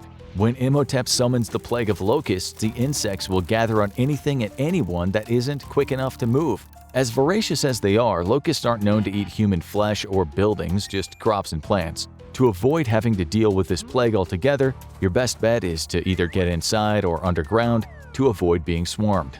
Unlike dealing with the crop-consuming pests, getting undercover won't save you if Imhotep calls down the plague of hail and fire. This bombardment of firestorms and hail was used to destroy crops and burn down Egyptian buildings, and Imhotep isn't above using it to injure innocent people. Trying to find shelter isn't likely to save you from the devastating storms, which are capable of decimating standing structures and anyone inside them. If you aren't underground already from trying to escape the locusts, head to the nearest underground shelter and stay there until this plague has relented. Once his body is restored, Imhotep will have grown powerful enough to cause an eclipse and blot out the sun at will. When faced with the plague of darkness, we'll recommend bringing a torch. How much light is able to reach us during an eclipse varies depending on how much of the sun our moon can cover. Usually, eclipses are not as pitch black as the middle of the night, thanks to the sunlight that isn't blocked by the moon still being able to illuminate the earth. However, as awe-inspiring as it might be, make sure you also don't look directly up without proper eye protection. Then again, do you really have time to observe the natural beauty and majesty of a solar eclipse when there's a murderous mummy coming after you? The worst plague that Moses brought about was by far the plague of the firstborn son. An otherworldly force entered Egyptian households and took the lives of any firstborn sons away. That means if you're a man with only younger brothers or sisters, or even no siblings at all, this might be how Imhotep gets you. Or maybe not. In the original story, the Hebrews were spared from the plague of the firstborn sons by painting their doors with lamb's blood, preventing the deathly force from entering their homes. If you can get your hands on some lamb's blood quick enough, then perhaps you'll be able to avoid succumbing to Imhotep's wrath. If you're able to survive all 10 plagues of Egypt, you might have a few more obstacles in your way before you can take the fight to Imhotep.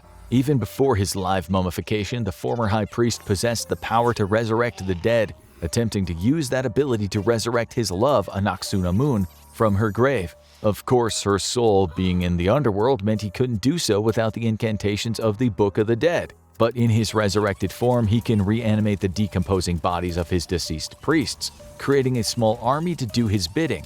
Luckily for you, these guys aren't as invulnerable as their undead boss, and can be taken down with a strong enough sword swing or even with more conventional weapons. Just be careful you don't take someone's eye out with that sword. You might not have such an easy time defeating Imhotep himself though, since he's highly proficient in hand-to-hand combat using Egyptian weapons, including swords, knives, and even staffs. Additionally, as we mentioned before, he is much stronger than the average person, meaning that if you really want to vanquish this murderous mummy, you'll need one important thing first: the Book of Amun-Ra. The Black Book of the Dead isn't the only ancient Egyptian tome to possess great power over the undead. Made of pure gold, the Book of Amun-Ra is said to be the Book of the Living, containing sacred incantations that can send the dead straight down to the underworld. It also bears inscriptions that can be used to control mummified soldiers. To open it, you require that same key that unlocked Imhotep's sarcophagus and the Book of the Dead, and reading aloud what is written within can spell defeat for your new undead adversary Imhotep. As an immortal and gaining his immortality through ancient Egyptian rituals, Imhotep remains vulnerable to the spells contained within the Book of Amun-Ra. Being created from magic means he's affected by it. One inscription from the Book of Amun-Ra can be used to summon forth Anubis, the ancient Egyptian god of the underworld. Anubis can strip Imhotep of his immortality and his powers, rendering him mortal again. Once that happens, he'll be vulnerable to the same forms of damage that can fatally wound an ordinary person, and that's when you go for the kill. Congratulations, you managed to survive going up against the resurrected, mummified monstrosity Imhotep. Hopefully this time he stays dead. We'd hate to see him prove right the words he scratched onto the inner lid of his coffin: "Death is only the beginning." Mummies, jewels, and untold horrors, the pyramids of Egypt are home to some stunning archaeological finds, as well as some surprises right out of a Hollywood chiller. These are the worst things ever found inside Egyptian pyramids. Number 10. The Great Menagerie. Egyptian pharaohs liked to take everything with them when they died, so all their possessions were placed in the tomb with them, even if said possession was still alive. If pharaohs or anyone else interred in a pyramid had a pet at the time, the pet would typically be mummified and sent to spend eternity with their master, which likely resulted in some nasty glares from the cat in the afterlife. Cats were considered sacred animals in Egypt, so the most common animal found amongst mummies are also the most likely to unravel the mummy's bandages for fun in the event of a surprise resurrection. But that's just the beginning, because in many pyramids it was a full-on zoo. Many animal mummies weren't actually pets at all. They were tributes to the gods. The Egyptian gods were typically based on animals, so when the Egyptians wanted to get the blessings of a god, they would make a tribute in their image. Many of the mummies were actually just ritual effigies, statues or dolls containing a few bones of the animal, rather than a fully mummified body. But when it came to the pharaoh being laid to rest and wanting good luck in the afterlife, he would often cover his bases and have the local wildlife laid to rest with him, which has led to some truly strange finds inside the pyramids. Birds are fairly common finds, particularly the sacred ibis, which was popular during the latter days of Egypt. Dogs and jackals, which represented Anubis, the god of the afterlife, were commonly placed in the coffin starting with the First Dynasty. After all, you'd want the god who was taking you to your reward to feel represented. But other larger animals were present as well, including baboons and crocodiles, who both had gods in their images. Whoever had the job of capturing and stuffing those probably drew the short straw. And even bugs, like the sacred scarab, showed up in these massive tombs. And with that many residents, you need some fuel. Number 9. Fit for a king. One of the important things to know about the burial chambers inside these massive pyramids is that they didn't really expect the dead to stay put. They weren't expecting them to get up and wander around casually like in the old horror movies. That would be pretty hard with all the work done to preserve the bodies, including getting rid of all the organs. But their perspective of the afterlife was fairly literal, and the Egyptians viewed sending their dead to the next realm as something akin to a mom sending a kid off to camp. Okay, have everything you need? You got your best clothes, you got your favorite items, and you got your pet cat. And of course, you'll need something to eat along the way. The tombs of the pharaohs were commonly filled with foodstuffs, the kind you would pack if you wanted to make sure your beloved king wouldn't be feeling hungry as he goes on to that final journey. This being ancient times, most of the supplies were simple natural foods, including grains like wheat and barley, fruits like figs, dates, and grapes, packages of preserved meat, only the best, like beef and duck, and even honey for dessert and wine in case the mummy wants to get a little tipsy on their way out the door. It was a sumptuous feast, the kind any commoner in the era would have loved to get their hands on, and it all went to waste, because obviously there wasn't anyone in the sealed room to eat it, right? And now it's all been long rotted, right?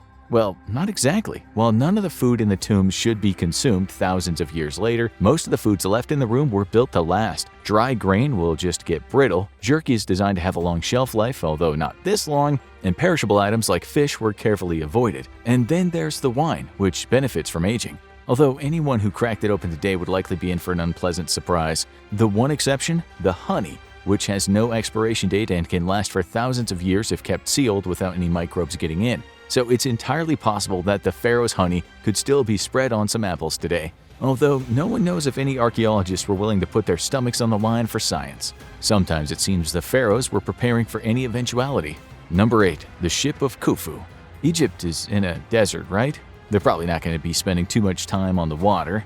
Well, hold that thought, because at its height, Egypt was definitely engaging in trade and war well beyond its borders, and it sailed the nearby seas just like any empire. Still, most of the evidence of Egypt's seafaring days was long gone, which was why the discovery in 1954 took everyone by surprise. While exploring the Great Pyramid, the burial place of the pharaoh Khufu, they found a large chamber carved into the base of the Giza bedrock, and they discovered some of the most fascinating ruins inside the pyramid. But there would be a lot of work to do before they got the whole picture. It was a massive ship, almost 150 feet long and close to 20 feet wide, dated back around 4,500 years. This makes it the oldest boat ever found, but it was far from intact. Wooden ships aren't meant to last thousands of years. So it had degraded, and it took years for the Egyptian Department of Antiquities to restore it and create a full-sized recreation. What they discovered was magnificent, but also deeply mysterious, because the boat was definitely constructed well, to the point where the engineer said it could easily float on water today if they wanted to risk it. But what was missing was anything to operate it. It had no rigging, no masts, and no deck for rowers to get the boat moving.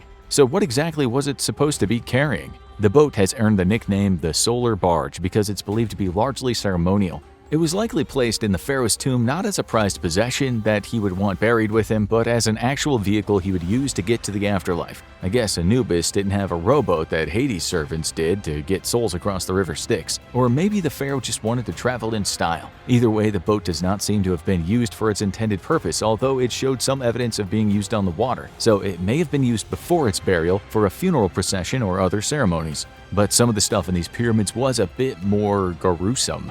Number 7. Guts. The process of mummification was not pretty, and it certainly wasn't as simple as wrapping the body in bandages. The goal was to preserve the body for as long as possible, and to do that they had to remove anything that was likely to rot. That involved removing most of the organs, starting with the brain, followed by most of the guts and soft tissue. This would allow the body to be rinsed and deodorized with a spice mixture before being allowed to dehydrate and eventually be ready for long-term preservation. And what to do with the guts? Throw them out, right? Hold on, don't forget that this is the pharaoh, who was typically considered the human avatar of the gods, and that means that every part of his body is holy, even the guts. The guts would be joining the mummy in the burial chamber, but in a way that wouldn't ruin the vibe. They would typically be placed in jars called canopic jars, which were ornately decorated and usually given the face of one of the gods. Being firmly sealed and with no one around to disturb them, the jars would be stable and be allowed to rot away inside without leaking and causing any damage to the rest of the chamber, while the body itself would slowly desiccate into a shriveled mummy that would be carefully preserved even thousands of years later. But what starts buried doesn't always stay buried. The canopic jars were eventually discovered and examined, which likely meant a bad day at the office for the archaeologists. But discovery means taking some risks, and examining the canopic jars revealed some fascinating facts to the scientists. For one thing, the jars weren't just a slurry of organs, they'd been segregated by organ, with each major organ having a jar and maybe a specific god. This interested the scientists because it raised a question: exactly how much did the ancient Egyptians know about what these squishy things inside our body do? But sometimes there's nothing eerier than nothing. Number 6. The Void. There were many pyramids around Egypt, not just the largest ones. In fact, a total of 118 have been identified so far. Most of them have similar characteristics, including a burial chamber for the guest of honor. Scientists have long believed that all the pyramids were designed as tombs, which made it all the more puzzling that 7 pyramids were found without a design for any burial chamber inside. All of them were smaller pyramids without the ornate inner structure, which has led archaeologists to believe that they might have been designed as a fortress or settlements instead. Or maybe they were just unfinished. And of course, there's no one to ask. One of the eeriest parts of exploring a pyramid is the ambiguity. How do you explore something that was created thousands of years ago with the entire culture long gone? Many elements of the construction will always be a mystery, but none more so than the mysterious void found within the Khufu pyramid. one of the biggest and most famous pyramids ever built. In 2017, while mapping the pyramid with a powerful telescope system, inside they found nothing. A massive 100-foot void that seemed to be a large chamber with an unknown purpose. Another smaller void was found as well, which indicates that there are huge portions of the pyramid that have not been seen by anyone in several thousand years, and scientists are still puzzling over it. The Great Pyramid has not been fully explored, and the actual burial chamber of the pharaoh Khufu has never been discovered. That leads many people to think this massive hidden room could be the key, but it seems to be so thoroughly sealed off with no way in or out that it's likely to keep its secrets. Others believe it might have been a construction staging point or maybe just a construction error, and the grand unveiling would be akin to Geraldo opening Al Capone's vault full of nothing. But one way or another, we're not likely to get answers. To gain access might require dismantling much of the massive pyramid. But sometimes human nature is scarier than any physical object. Number 5. The two pyramids of Amenemhotep.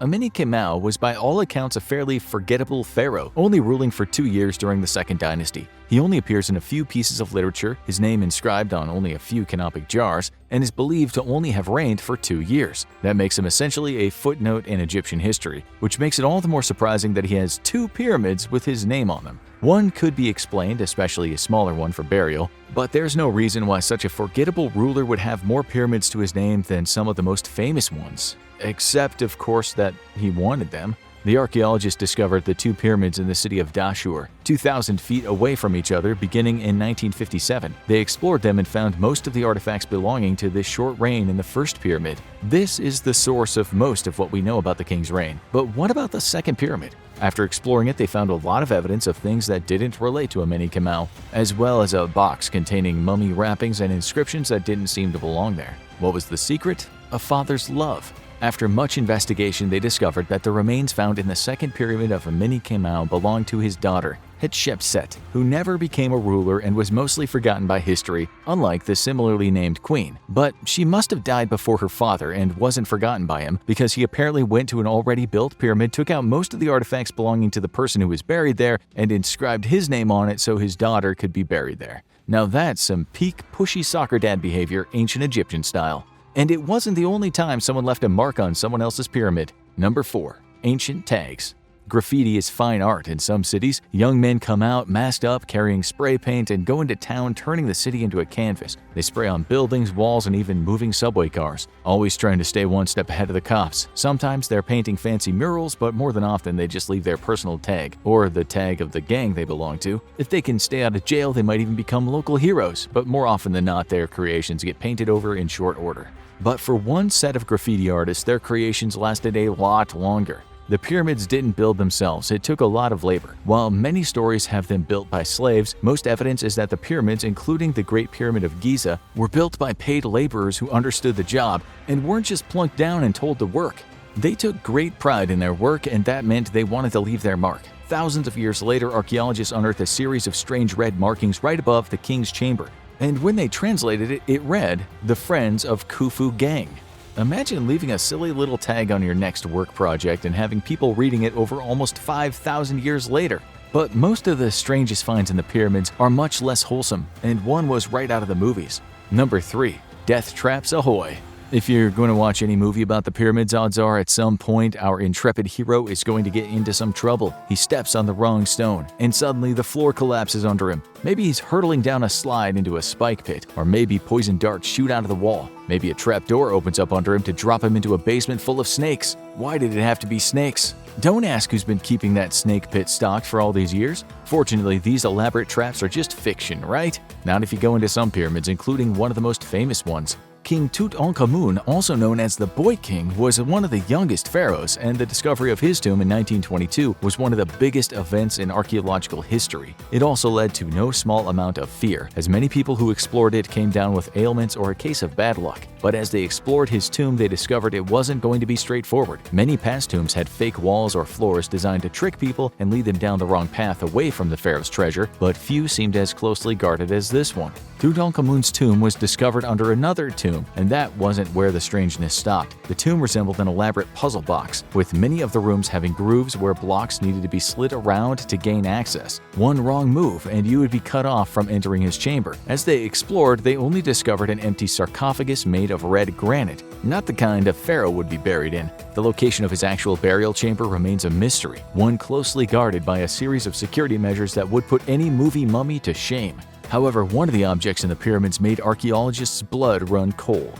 Number 2. The smallest sarcophagus. There's no greater joy for many people than the arrival of a new baby, and an interrupted pregnancy can devastate a family.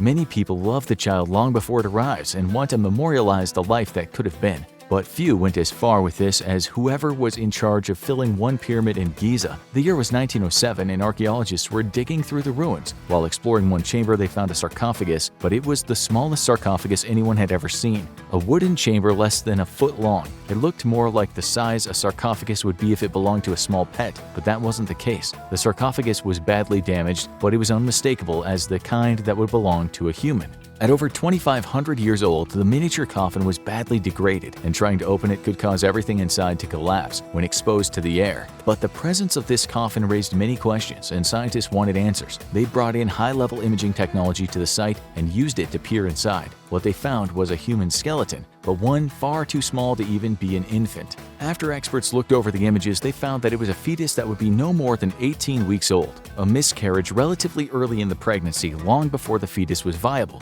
and that shed a lot of light on just how much ancient Egyptians understood about the body.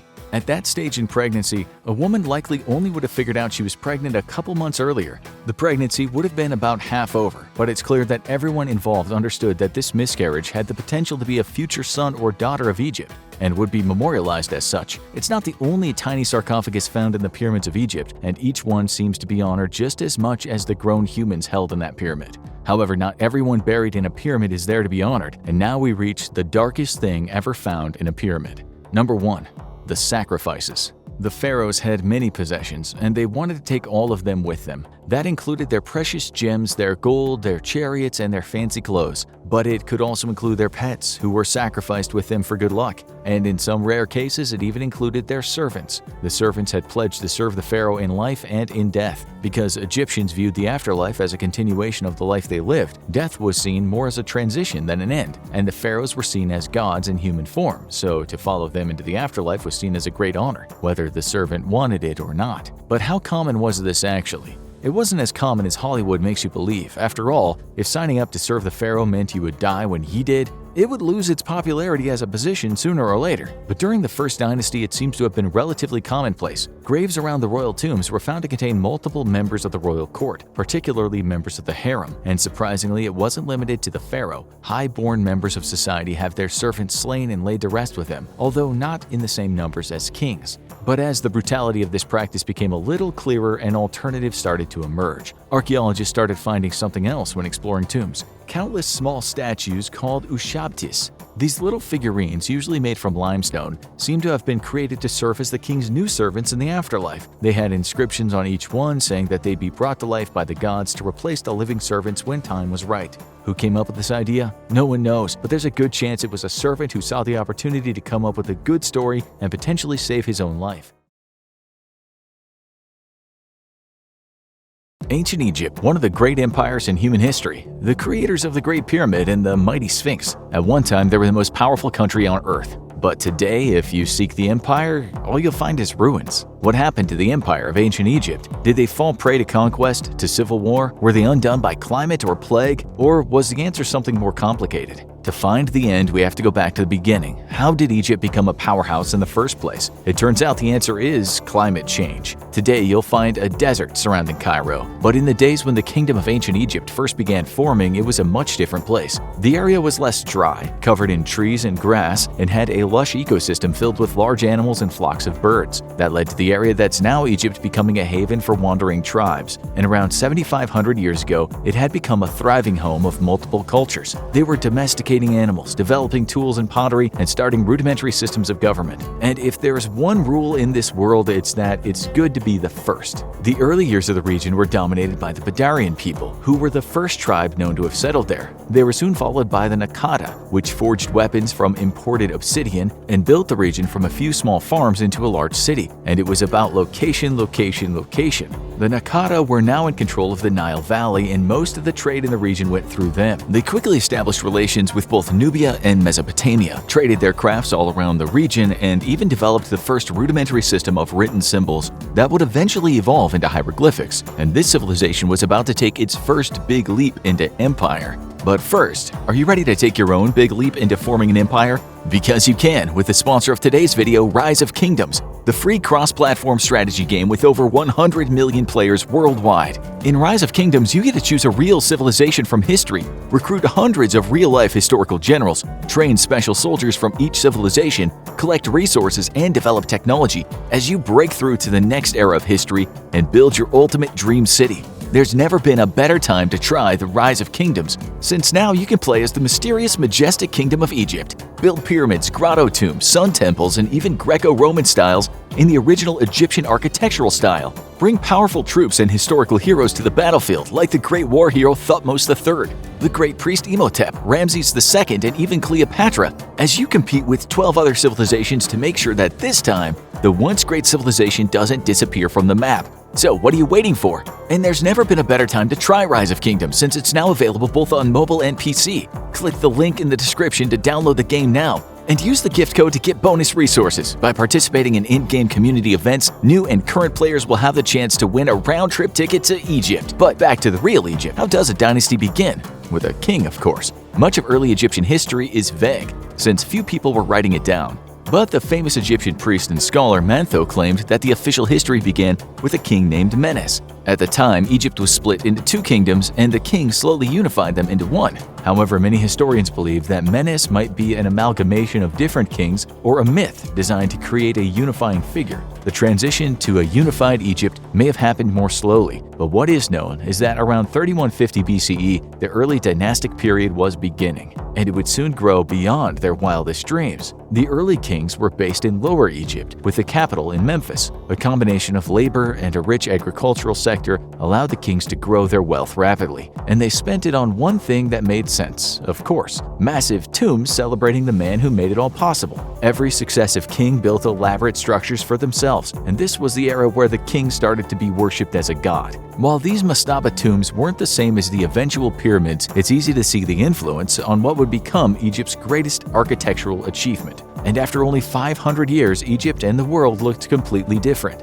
The age of the Old Kingdom is believed to have begun around 2686 BCE, and this is where the ancient Egypt that most people know took shape. The kingdom was booming, as their vast agricultural sector could sustain a larger population, and new arrivals were coming from all around Africa and Asia. A strong system of government was forming, with administrators collecting taxes and using the money to create infrastructure, including irrigation systems that made the crops bear more vegetables. If you were the ruling class at this point, life was good. Although if you were a peasant, maybe less so. It was common for the working class to be drafted by the rulers to work on whatever construction project was deemed most important at the moment. And this was where the king's power reached their apex. It's called spectacle creep, and we see it in the movies. The last installment in the series had the heroes fight a T-Rex. Well, in this installment, they have to fight 3 cyborg T-Rexes. There were no cyborg T-Rexes in Egypt, but every king felt the pressure to top his successor. Both meant continuing the path of endless growth for the empire and creating even more impressive monuments. This period was where Egypt created the monuments that still stand today: the Great Pyramid of Giza and the Sphinx, both of which tower over the modern cities today and bring people from around the world. But the first crack in the armor of ancient Egypt was about to emerge. The kings were devoting a lot of resources to celebrating themselves, but the kingdom's vast resources made sure no one noticed, until the resources weren't there. The extensive land grants to temples celebrating past kings were starting to take their toll on the kingdom's economy. The king started to face opposition from local governors, and the country became decentralized. But as long as the economy remained stable, the king could hold on to power. But the good times couldn't last forever. Around 2200 BCE, the kingdom was hit with severe droughts, devastating the agricultural sector and taking the country with it. The central government collapsed, and those seeking power celebrated. But their celebration was not going to last. The first intermediate period of ancient Egypt lasted around 125 years, but it would feel a lot longer. While many ambitious governors hoped an Egypt without a central government would lead to opportunities for them, they were soon hit hard with the truth. With no central government, there was no one to give them money to maintain their areas. This led to massive food shortages, which led to a civil war. Those local leaders who had no plan often saw their rules end quickly and brutally, but those who knew how to adapt saw their provinces flourish and the local economy excel. And with no king, those local governors often saw themselves become kings of their own little world and spread out seeking more. So what would a divided Egypt look like?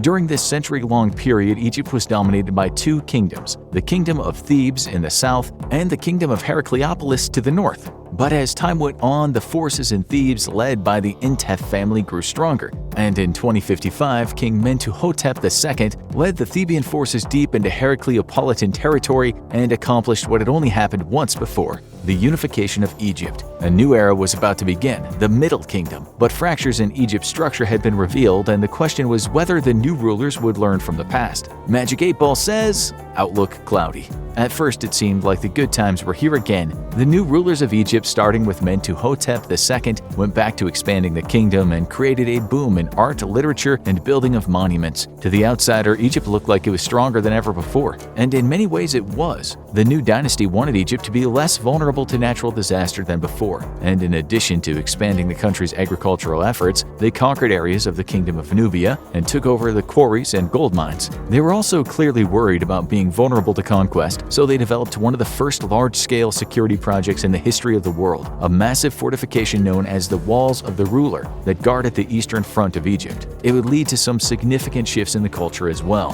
While early Egyptian art was more focused on celebrating the ruler, now things were developing a little subtlety. Much of the art and literature during the era had an introspective edge, and the gods the Egyptians worshipped were given more complexity. Osiris became the most significant deity during this era, and this god of fertility had many statues and monuments made of him. Construction projects were ramping up, and Egypt had much need for labor, so they brought in many foreign workers to toil on these projects and ramped up building and mining. This would prove to be the Middle Kingdom's undoing. The second golden era for Egypt was undone by drought and famine. This time the enemy would be too much of a good thing. Massive Nile floods hit the region, causing extensive damage to the under-construction infrastructure and straining the economy. The ruler at the time, Amenemhat III, was unprepared, and the large number of Canaanite settlers he allowed in as workers suddenly posed a threat as people scrambled to survive. This group, known as the Hyksos, soon took power in the Nile Delta, and the process of carving up of Egypt soon would begin. The ancient Egyptians had built a stunning achievement, but it would never get this good again. I know what you're thinking, but there's so much of Egyptian history to come. What about all those famous rulers of Egypt who haven't even reigned yet? Here's the big twist. They ruled all right, but that doesn't mean that they were Egyptians. Because from here on out, the empire of ancient Egypt becomes less of a stable country and more of the world's biggest game of keep-away. They built something amazing, but the question now becomes if they're strong enough to keep it, and who will reap the benefits when the original rulers fall. And the first rulers were already there. The Hyksos, who were one of the largest group of foreigners in Egypt, quickly took advantage of the chaos and established their own power base in the delta. They spread out from there, and it was around 1785 BCE when they made their move on the current capital of Egypt in Avaris. The king, who had lost much of his power base, was forced to flee back to Thebes. Maybe it was the way the Hyksos were invited in, but they didn't seem interested in deposing the rulers, instead treating the king as a subordinate. As long as he paid them tribute, he was free to continue to rule, but anyone who visited Egypt at the time might have been fooled into thinking the Egyptians were still in charge, because the Hyksos seemed to like patterning their society after them. While they kept many of the cultural trappings of the era, they did make big leaps in one area, and that all comes back to war. The Egyptians had a powerful army, but it was high on manpower and low on modern weaponry. The Hyksos quickly changed that, bringing in new tools like the composite bow for fast firing and horse-drawn chariots for fast riding. Soon, enemies would be facing much more dangerous Egyptian army, and just in time, because they were ready to make a move. The central government in Thebes had been quietly building its strength and was ready to try and take control of its territory again. A brutal civil war lasted 30 years. At the same time, the Nubian Empire to the south was ready to make a move into Egypt and take over Thebes. Ultimately, the war ended in a stalemate as Thebes fended off Nubia but failed to defeat the Hyksos, and the once mighty empire now stood divided for another generation. But everything old is new again. The Theban forces had a new king, Ahmose I, and he made the rebuilding of Egypt's military a big priority. Through a hard-fought campaign, he drove the Hyksos out of Egypt and reclaimed the lost territory. But he wasn't done yet. He wanted to take control of the Near East and take as much of the territory that surrounded Egypt. So began the age of the New Kingdom, which would last around 500 years and be ancient Egypt's last hurrah. This new Egypt not only built itself the largest empire the country had ever seen, but its kings took on a new title, Pharaoh. This was also the era of one of Egypt's most famous rulers, the Queen Hatshepsut, who ruled as a pharaoh and repaired much of the damage done by the Hyksos. She led many of the trading expeditions, leading to Egypt gaining large quantities of imports, such as bronze and wood. With these new resources, massive temples would be built, and she would go down as one of Egypt's greatest rulers. With new territory and more resources, it seemed like the new kingdom might go down as the beginning of something enduring for Egypt. But all it takes is one bad apple to screw up the whole barrel. Why did the New Kingdom eventually decline? It's a complicated issue, but the reign of Pharaoh Akhenaten certainly didn't help. A notoriously eccentric and ruthless ruler, he abandoned Egypt's traditional polytheistic faith and instead announced the obscure sun god Aten would instead be worshipped as the one true god. Followers of the other gods were persecuted, massive projects dedicated to extolling Aten were started, and he even ordered the capital city moved to a new location, one which he named after himself, of course. His legacy only lasted as long as his life, and his successor, the famous boy king Tutankhamun, quickly started undoing many of his edicts and restored the traditional system of worship. Could a country recover from the reign of a mad king? It could when they had a great one right around the corner. Around 1279 BCE, Ramses II took the throne, believed by many to be the pharaoh of the biblical Exodus. What is known is that this ambitious ruler was responsible for a massive increase in statues and obelisks, as he put the country's massive resources to work. He also began conquests in the neighboring areas, waging an extensive battle against the Hittites that led to the first peace treaty in recorded history. To anyone living under Egypt under Ramses II, life was good. No wonder they built so many statues of this guy. But Egypt may have ultimately been a victim of its success. Egypt was now the richest country in the world, and it was surrounded by people who wanted a piece of that. The Libyan Berbers to the west were watching enviously from their much poorer country. In Egypt's territory in Canaan, they were dealing with the growing Assyrian Empire on their borders. In the Aegean Sea, a loose group of seafaring pirates began waging attacks on the border. The Egyptian army was strong enough to fend these invaders off at first, but another danger was brewing. Within the vast infrastructure Ramses II had created, the high priests had much power, and they often used this to enrich themselves, essentially becoming local governors. This was what accelerated the collapse of the country during the previous era, and history was repeating itself. But this time the consequences would be more dire. Two empires on their borders and a marauding band of pirates in their territorial waters meant the Egyptians would be fighting a war on multiple fronts indefinitely, and it took its toll. Egypt lost much of its territory in the Near East, and around 1069 the Third Intermediate Period began. This was when Egypt's empire largely started falling apart, without and within. The high priests of Thebes took more autonomy over their city, Libyan forces took control of the south of the country, and power struggles continued to undermine the country. 300 years into this period, an invasion from Kushite territory seized Thebes and the Delta, and King Piye began to establish his own empire. Egypt would remain, but would it really be Egypt anymore? You might be surprised. The Kushite rule of Egypt took on many of the attributes of the original rulers, and many of the defining traits of the empire are actually from this period, namely the pyramids. While the Great Pyramid was built thousands of years earlier, the Kushites were the one who built the majority of Egypt's pyramids. But despite this, Egypt's influence in the world was waning greatly. Most of the territories had been claimed by other empires, and their allies were quickly becoming conquered by the Assyrians. And it wouldn't be long before the Assyrians set their eyes on Egypt, invading in the early 600s BCE and driving out the Kushites. But this wouldn't be like other conquests. The Assyrians had their own culture and no interest in adopting the Egyptian one. They promptly sacked the famous temples of Thebes, took control of the kingdom and turned it over to their vassals rather than administer it directly. This left them open to betrayal, and only a few decades later the regional king cut a deal with Greek mercenaries and drove the Egyptians out of Egypt. The Greeks gained influence in Egypt, celebrated their victory, and then were promptly invaded by the powerful Persian Empire in 525. While the Persian ruler called himself Pharaoh of Egypt, he didn't even base his rule there, instead administering it from Iran and putting down rebellions. This was the official end of the Egyptian Empire, and it was annexed by the Persians. But it was far from the end of Egypt. Egypt was still a wealthy region with no shortage of treasures, and just about every empire in the world wanted a piece of it. The reign of the Persians lasted several hundred years, but in 332 BCE, a new top dog in the world had emerged. He ruled the Ptolemaic kingdom, and he had come to be known as Alexander the Great. At the time, Egypt was ruled by Persian agents, and the public resented their treatment. So when Alexander and his army came rolling in, they were greeted as deliverers. Unlike the Assyrians and the Persians, Alexander the Great had a deep admiration for the culture of ancient Egypt and restored many of its cultural elements. Basing his capital in the port city of Alexandria, he turned it into a thriving city of trade and learning, and his successors built the famous Lighthouse of Alexandria, making Egypt the only country to have 2 of the 7 wonders of the world. It was Egypt's greatest era as a colony, with Hellenistic culture and Egyptian culture living side by side. But all good things must come to an end. Alexander the Great was a one-of-a-kind leader, and his successors struggled to maintain peace and keep the public happy. This led to an internal strife, attempts by ambitious rulers to reform the Egyptian religion, and localized rebellions. But one area was booming: trade. In fact, Egyptians were sending more of their grain abroad than ever before now that they had a powerful neighbor, the Roman Empire, the fast-growing continent-spanning kingdom based out of Italy. Rome was increasingly dependent on Egyptian exports, and some scheming rulers started thinking, wouldn't it just be easier if we owned Egypt instead of buying things from them? But wait, what happened to the most famous Egyptian ruler of all? If you ask people for one Egyptian ruler, odds are they'll name Cleopatra, the powerful queen best known for starring in her own Shakespeare play and being famously played by Elizabeth Taylor and soon Gal Gadot.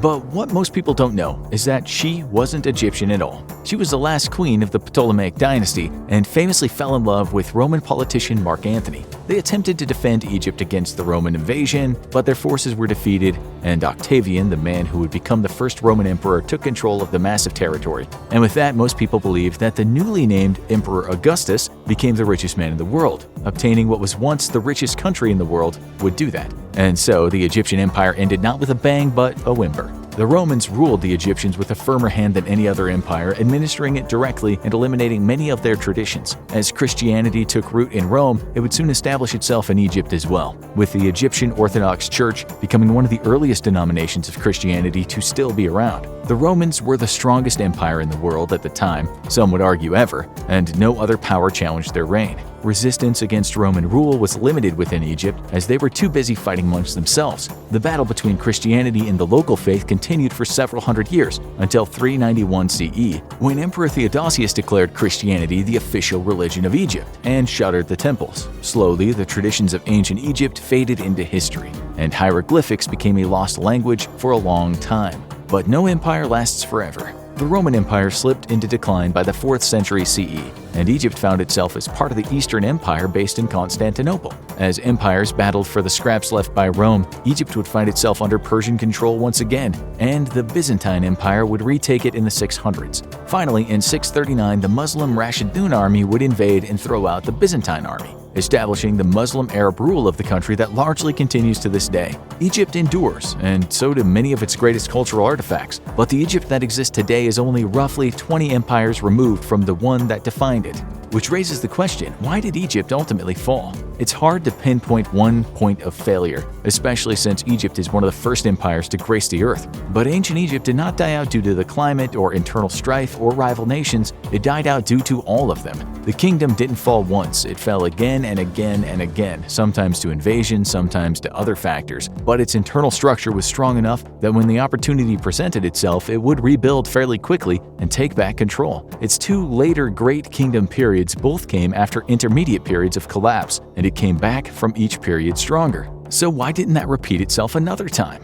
The most likely explanation is that after the 3rd intermediate period, what was left just wasn't strong enough to maintain any consistent resistance. The constant ebb and flow of various empires and their differing approaches to governing the Egyptian people likely kept any powerful rebellion from emerging. And by the time Rome came into the picture, it had been hundreds of years since Egypt had been an independent nation. Then came the long period of Roman oppression, where most of what Egypt stood for was systematically wiped out. By the time that it ended, the remnants of ancient Egypt were nothing but ruins, and the sense of a national identity was weaker than ever. So, what about Egypt today? Egypt was a province of the British Empire until 1922. It had previously been ruled by the Ottomans, but has maintained independence for 100 years now. Still, largely populated by Arab Muslim populations that took over in a previous conquest in the post-Rome era, their 100 years of liberation has been chaotic. They've been involved in several wars and have been ruled by kings, socialist leaders, elected leaders, and currently a military dictator. But despite this, they're considered one of the most stable countries in the Middle East and have a strong diplomatic relationship with most of their neighbors.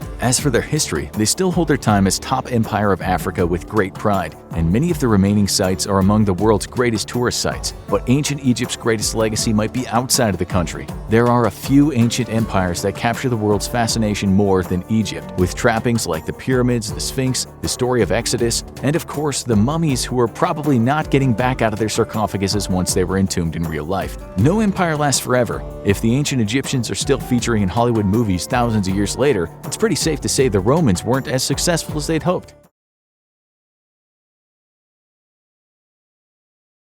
The Giza Pyramid Complex, home to 3 of the most famous pyramids, the Sphinx, and a collection of smaller pyramids. When we think of pyramids, we think of the pyramids of Egypt. But what was their actual purpose?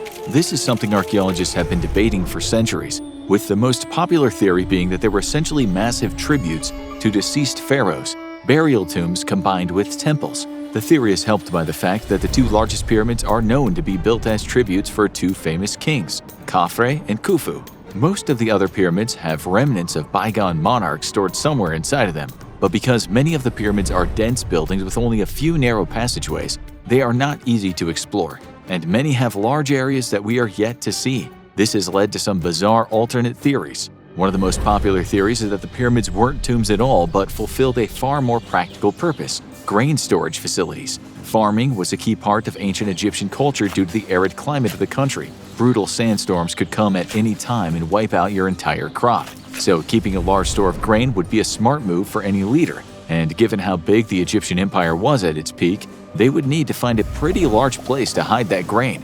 This theory is particularly popular among Christians who sometimes attribute the design of the pyramid granaries to the biblical figure Joseph. A line in the Old Testament refers to Joseph storing up mass quantities of grain in granaries and saving the kingdom from famine. The theory gained new popularity when presidential candidate Ben Carson cited it. But is there any truth to this theory? It's one of the less outlandish theories about the pyramids, but it also doesn't make much sense when examined.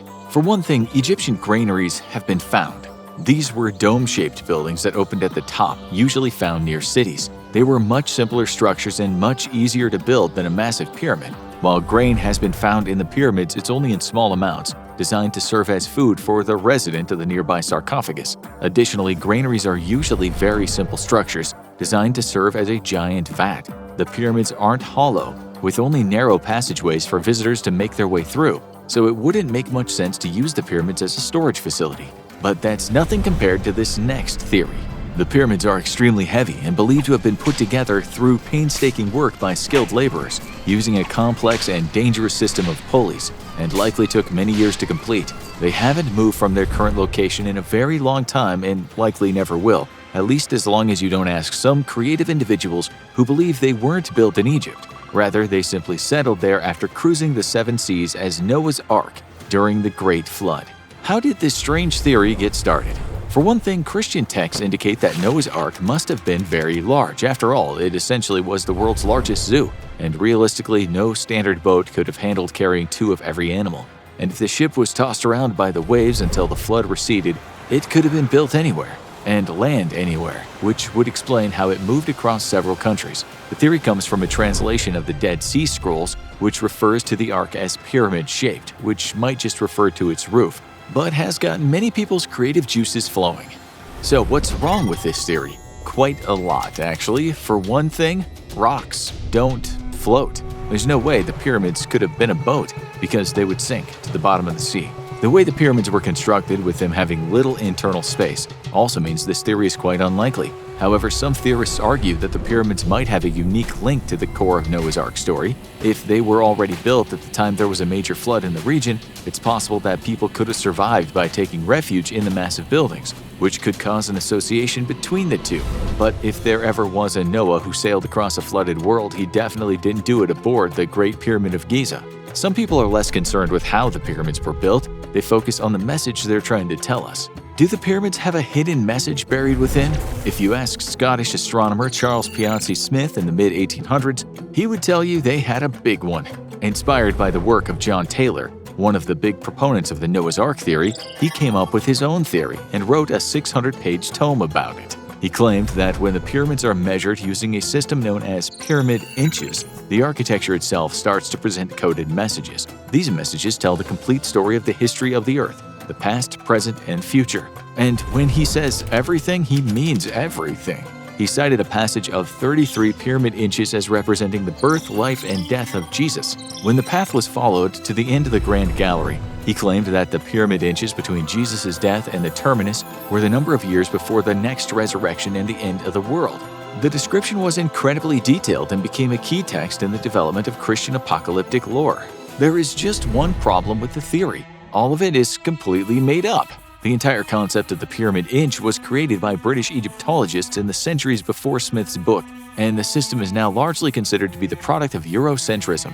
And that didn't stop it from spreading, and for several hundred years theorists based their findings on these flawed concepts. No one took it further than Smith, though, using it as the foundation for his entire apocalyptic lore. By the end of the 1800s, Egyptologists were moving away from the idea of using Western measurements to analyze ancient Egyptian structures, and Smith's predictions faded into crypto-history. But that wasn't the only strange theory that speculated about the pyramids hiding a coded message. Were the pyramids an early attempt to map the stars? The answer is yes and no. It's all but certain that early astronomy played a key role in their design, as the Great Pyramid contains 4 shafts clearly aimed at specific points in the sky. It's believed this was a way to guide the dead pharaoh's spirit toward their final destination in the stars, and the Egyptians, like many early cultures, associated the stars with specific gods, and may have believed these stars provided a connection with their deities. But one modern writer took it further. Most of the strangest Egyptology theories date back hundreds of years, but Robert Bauval only wrote the Orion Mystery in the 1990s. It claimed that the 3 main constellations of the complex weren't just pointing toward the stars, but they were built to represent the exact location and pattern of the 3 stars of Orion's belt, one of the most famous constellations. However, it didn't take long for prominent astronomers to dig into the theory and find out that it would have been possible for the stars and the pyramids to align like Bauval theorized, but only if they were built about 8,000 years earlier than they were actually built. But these are far from the strangest theories about the pyramids. Were the pyramids built by aliens? How about Atlantis or Satan himself? These popular theories keep making the rounds, but they've all been quickly debunked. Supporters point to the presence of other similar pyramids around the world, but that's explained by the fact that the pyramid is one of the most stable structures an early civilization could build, and many different ancient cultures likely found this out at some point in their history. Many of these theories that claim some other secret force built the pyramids usually imply that the ancient Egyptians weren't advanced enough to build something so impressive, something that has been disproved time and time again. But what if they were even more advanced than we previously thought? The pyramids have been long given mystical powers in the minds of some fans, with people claiming they can feel a unique energy when they approach them. The first example of this came in the 1930s when a French author, Antoine Bovis, claimed that he'd been inside the pyramids and saw a garbage can full of food and dead animals that wasn't rotting. The pyramid structure had somehow preserved them, and he believed that recreating the structure on a small level could preserve food from decay. 20 years later, a man from Czechoslovakia claimed that storing your razor blades in a pyramid would harness magnetic energy in such a way that would prevent them from getting dull. This strange theory came to be known as pyramid power. But is there any actual evidence to support this? It is true, some things within the pyramids were preserved extremely well. However, when these theories were created, we didn't know nearly as much about Egyptian history as we do now. The well-preserved mummies found within pyramids were not preserved due to some magical pyramid construction. They were found in this near-perfect condition due to how carefully the bodies were drained of anything that could rot before being buried. The closed-off nature of the pyramids also protected many things within from the elements, preserving them far more than would otherwise be possible. But some theorists claim to have found a very different power within. It was the height of the Cold War, and the US and USSR were constantly fighting to get an edge on each other in the great game of spycraft. They had agents all around the world, especially in countries that had only recently regained their independence, like Egypt. The KGB's spy activities in Egypt were largely unknown until the Russian intelligence archives were declassified in recent years. But one file captured the attention of Egyptology buffs everywhere, detailing a visit to the Great Pyramid, where the spies claimed to find something extraordinary. Is there really a mysterious force lurking within the Great Pyramid? The agents reported feeling a magnetic force coming from the walls outside the pyramid, repelling them like the same poles of a magnet repel each other. While they were unable to find any clear explanation of this phenomenon from the outside, and accessing much of the inside of the pyramid is impossible, that didn't stop people from speculating. Combined with the presence of a mysterious void within the pyramid that no one could explain, people came up with a theory that a massive energy power plant was present within the pyramid that could power much of ancient Egypt, as well as possibly even transfer energy to other pyramids around the world. It was a wild theory, and one that has never been proven in any capacity. Since no researcher has ever found evidence of the energy that the KGB agents reported, maybe they just needed something to put in their report to keep them from being demoted. Egypt is considered by many historians to be one of the first great civilizations, and modern Egyptians can trace a national heritage that stretches back thousands of years. At its prime, Egypt was a true ancient superpower and a center of art, culture, and education. Many of its ancient monuments still rise up from the desert sands, and the pyramids are considered some of the oldest and grandest human structures still standing. The tombs of its long-dead pharaohs continue to mystify us with the allure of untold riches and priceless artifacts buried under the shifting sands. And the curses that protect them terrify people around the world. But Egypt was also a pretty crazy place, and today we're going to find out just how nutters the Egyptians really were, and some of the crazy things they actually did. Lice is one of mankind's oldest companions, but today young children and their parents are the only ones at real risk of getting a lice infestation. Even if an infestation occurs, treatment is typically as simple as an over-the-counter shampoo that'll kill the tiny invaders and their eggs. Yet, in the Bible, they might as well have included a plague of lice as one of the great plagues that struck Egypt, because lice were literally everywhere. To cope with this human scalp-munching infestation, the Egyptians would shave every inch of body hair they could put a sharp knife to. That's the reason why Egyptians sported the cue ball look. But it wasn't just the men, it was the women as well. To cope with losing all their hair, the women would wear fashionable wigs that, once infested, could be easily tossed away. At least in ancient Egypt, you could be sure that the carpets did indeed match the drapes, because they were both infested with lice. In today's society, women have been for years making it pretty clear that they're fed up with being randomly catcalled on the street, and we can't blame them. Here's a pro tip for our male viewers. No woman ever thinks it's a compliment for you to leer at her or randomly tell her how beautiful she is. In fact, it's downright creepy. Yet the problem of catcalling is hardly new, and the Egyptians were as prolific catcallers as any modern sexually frustrated and socially inept male. The Greek historian Herodotus watched as Egyptians prepared for a religious festival in the city of Bubastis and gathered together with their families into boats. As they cruised down the Nile, the men on the boats would jeer at the women and shout at them, pulling up their garments to expose themselves. We guess that much like modern catcallers, ancient Egyptian men also held on to the hope that a random catcall would woo a woman so thoroughly that she would jump straight into their arms. After swimming across a crocodile-infested river, of course. At least modern women don't have to worry about men exposing themselves as they catcall. That's what texting is for. In 1922, famed Egyptologist Howard Carter discovered the long-buried tomb of Tutankhamun. Descending down a shaft dug into the desert ground, he and his financier Lord Carnarvon encountered a sealed portal, which Carter immediately began to chisel through. Making a small hole, Carter stuck his torch inside and craned his head to peer into the darkness. As behind him, the impatient Lord Carnarvon asked him, "Can you see anything?" Carter's reply quickly became one of the most famous quotes in history, saying, "Yes, wonderful things." A tomb filled with gold, jewels, and precious artifacts, Tutankhamun's final resting place had lain undisturbed for 3,000 years. And as glinting riches met Carter's eyes, something else did too, something peculiar. It was Tutankhamun's erection.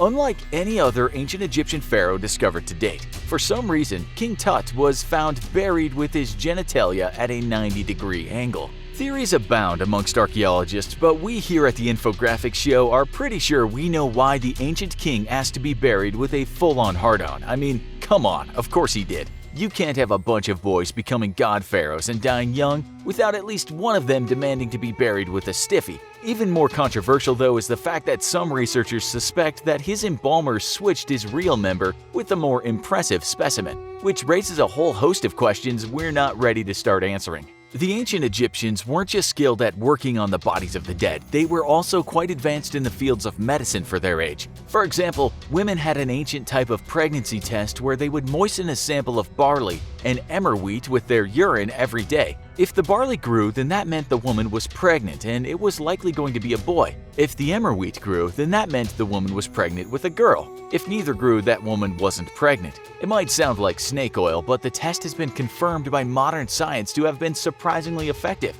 But what about when the women didn't want to get pregnant in the first place? By 1350 BC, the Egyptians were using condoms made of specially colored linen that was soaked in olive oil. Like most cultures, the Egyptians also made do with condoms made from the intestines of sheep, which might put a crimp in your love life today. For the most cutting-edge birth control though, Egyptian doctors would tell women to mix together crocodile or elephant excrement along with honey, dates, and other pleasant-smelling substances, and then they would shove this inside themselves to create a sort of plug. Crude, but effective at stopping sperm at the source. Though we wonder if it wouldn't take less dung to simply plug the hole on the male side of things. Egyptian women were often written about by travelers and described as having a beautiful foreign mystique on them. And it turns out that the Egyptians found their own women just as alluring as the foreigners did. During his stay in ancient Egypt, Herodotus recorded that when the most beautiful women had died, the Egyptians would allow their bodies to decay for several days before being taken to the embalmer. This had less to do with saying goodbye or some weird ancient ritual, and more to do with the fact that ancient Egyptians didn't trust their embalmers to not get down with the corpses of their dead women. Herodotus recorded that an embalmer was once caught in the act of necrophilia with a recently deceased woman by a co-worker, and thus the Egyptians decided to ensure that there would be no more unrequited lovemaking with the dead by making sure that their most visually pleasing women were a little overly ripe by the time they got to a potentially horny embalmer. It seems some men aren't content to stop at catcalling and exposing themselves. We've all seen pictures of ancient hieroglyphics portraying the ancient god pharaohs of Egypt as muscular and perfect specimens of humanity. After all, as the living incarnations of gods, how could they be anything short of physically perfect? Yet the reality is far from what was portrayed on the ancient walls. We're all familiar with tweaking a selfie to get our good side, and if we were completely honest on our dating profiles, we'd admit that maybe we don't look exactly the way we do in our photos. It turns out that the most egregious offenders in the fake selfie category, though, were the pharaohs, who ordered their artists to portray them as physically perfect while being massively obese, with priests ordered to prepare 3 banquets each day, and with each banquet overflowing with meats, wine, and all manner of cakes, the pharaohs grew to rather rotund proportions. Today their mummies have been discovered with clogged arteries, giant bellies, and huge fat folds. The Egyptians were so familiar with obesity that they produced medical text on its dangers as early as 1500 BC. Slim figures, however, were still the beauty standard of the day, so Egyptian royals would take laxatives 3 times a month. This would be in the form of castor oil, after which they would spend pretty much the entire day on the toilet. Sadly, this isn't how weight loss works, and it did little to curb their obesity, though the real tragedy lies in the fact that plumbing hadn't been invented yet. We'll let your fertile imaginations paint that picture. As one of the most medically advanced ancient cultures, the Egyptians placed a premium on health and had doctors for every part of the body, much as we do today. Dentists worked on teeth, optometrists cared for eyes, and naturally the ancient Egyptians also had proctologists, yet the Egyptian word for proctologist translated as shepherds of the anus. And despite all our advancements in modern medicine, we 100% need to go back to calling proctologists the shepherds of our anuses.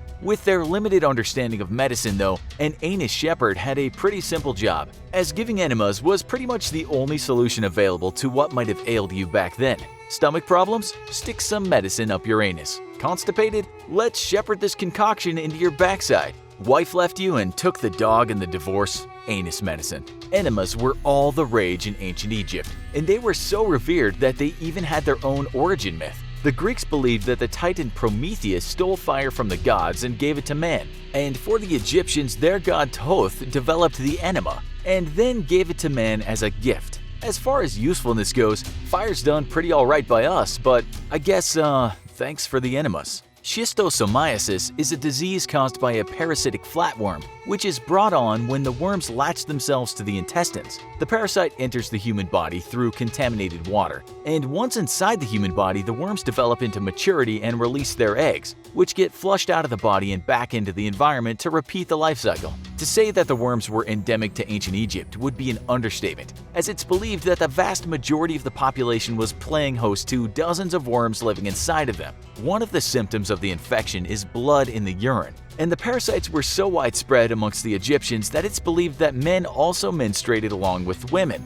In fact, blood in a man's urine was seen as a sign of fertility, and we suppose in a way the ancient Egyptians were right, for the man was in fact full of life, just the creepy crawly deep in your guts kind of life. Christians believe that God simply spoke the world into being, and many religions around the world share a similar creation myth. Ancient Egyptians, however, had their own spin on things. For them, the world before creation was much like in the book of Genesis, a formless void without shape. Here, however, is where the similarities end and the Egyptians take a very sharp left turn with things. In their creation myth, the bisexual god Atum masturbated into the void and gave birth to a twin pair of gods by spitting them out of his mouth. And from there, all creation follows. We're not sure why the masturbation was necessary, and we're not even going to comment about what that insinuates about the real nature of the world around us. To honor this act of creation, though, pharaohs had to routinely engage in a fertility ritual that would ensure their land remained rich and their crops bountiful. To do this, pharaohs, whom remember were nearly all very obese, had to shuffle down to the banks of the Nile and again masturbate into the water. The Egyptians saw this as a powerful act of symbolism, and in fact the ancient Egyptian word for semen, progeny, and the floods of the Nile were all the same word, mtoto. Brain surgeon Dr. Ben Carson thinks they used to store grain. Many people believe aliens built them. Egyptologists really want you to understand that neither of those things are true. But get ready for 50 insane facts about the pyramids you never knew before. Number 50. The pyramids were for a long time the tallest structures ever built by man. For almost 3,000 years they would remain in the top spot until the Lincoln Cathedral came around in 1311 AD. Number 49. The Great Pyramid of Giza is the only surviving member of the 7 Wonders of the Ancient World Club. The other wonders included the Lighthouse of Alexandria, the Colossus of Rhodes, the Mausoleum at Halicarnassus, the Statue of Zeus at Olympia, the Temple of Artemis, and the Hanging Gardens of Babylon, which archaeologists are still unsure really ever existed. Number 48. Despite what numerous YouTube channels which usually have the word Gaia or enlightened in the name will tell you, archaeologists have a very good idea of how the pyramids were built. And no, they required zero alien technology. Number 47. The only thing required to build the pyramids was a few primitive tools such as chisels, hammers, and lathes, along with a bonkers amount of laborers and an equally nuts amount of time. We're talking tens of thousands of people and decades to construct each pyramid. Number 46. The Great Pyramid of Giza took 20,000 workers an estimated 20 years to build. Number 45. The incredible accuracy and leveling shown in the pyramid's construction was achieved with nothing more than a plumb bob, a tool still used today and almost completely unchanged since its ancient form. This tool is a simple pointed weight suspended by a cord, and when it hung straight up and down, an architect knew the ground they were standing on was level. Number 44. Some believe that the humble plumb bob also aided Egyptians in achieving incredible accuracy in the fields of astronomy and navigation as well. Like we said, no alien tech required, just simple human ingenuity. Number 43. Many of the construction materials used in the pyramids are still used today. Gypsum mortar made from plaster and sand was used to lubricate the stones as they were moved and set in place, and is still used in the driest parts of the world today. Number 42. Each stone used in the construction of the pyramid weighs on average 2.5 tons, which was quarried miles from the construction site. Archaeologists believe that a clever system of canals allowed the workers to simply float the stones to the construction site. Number 41.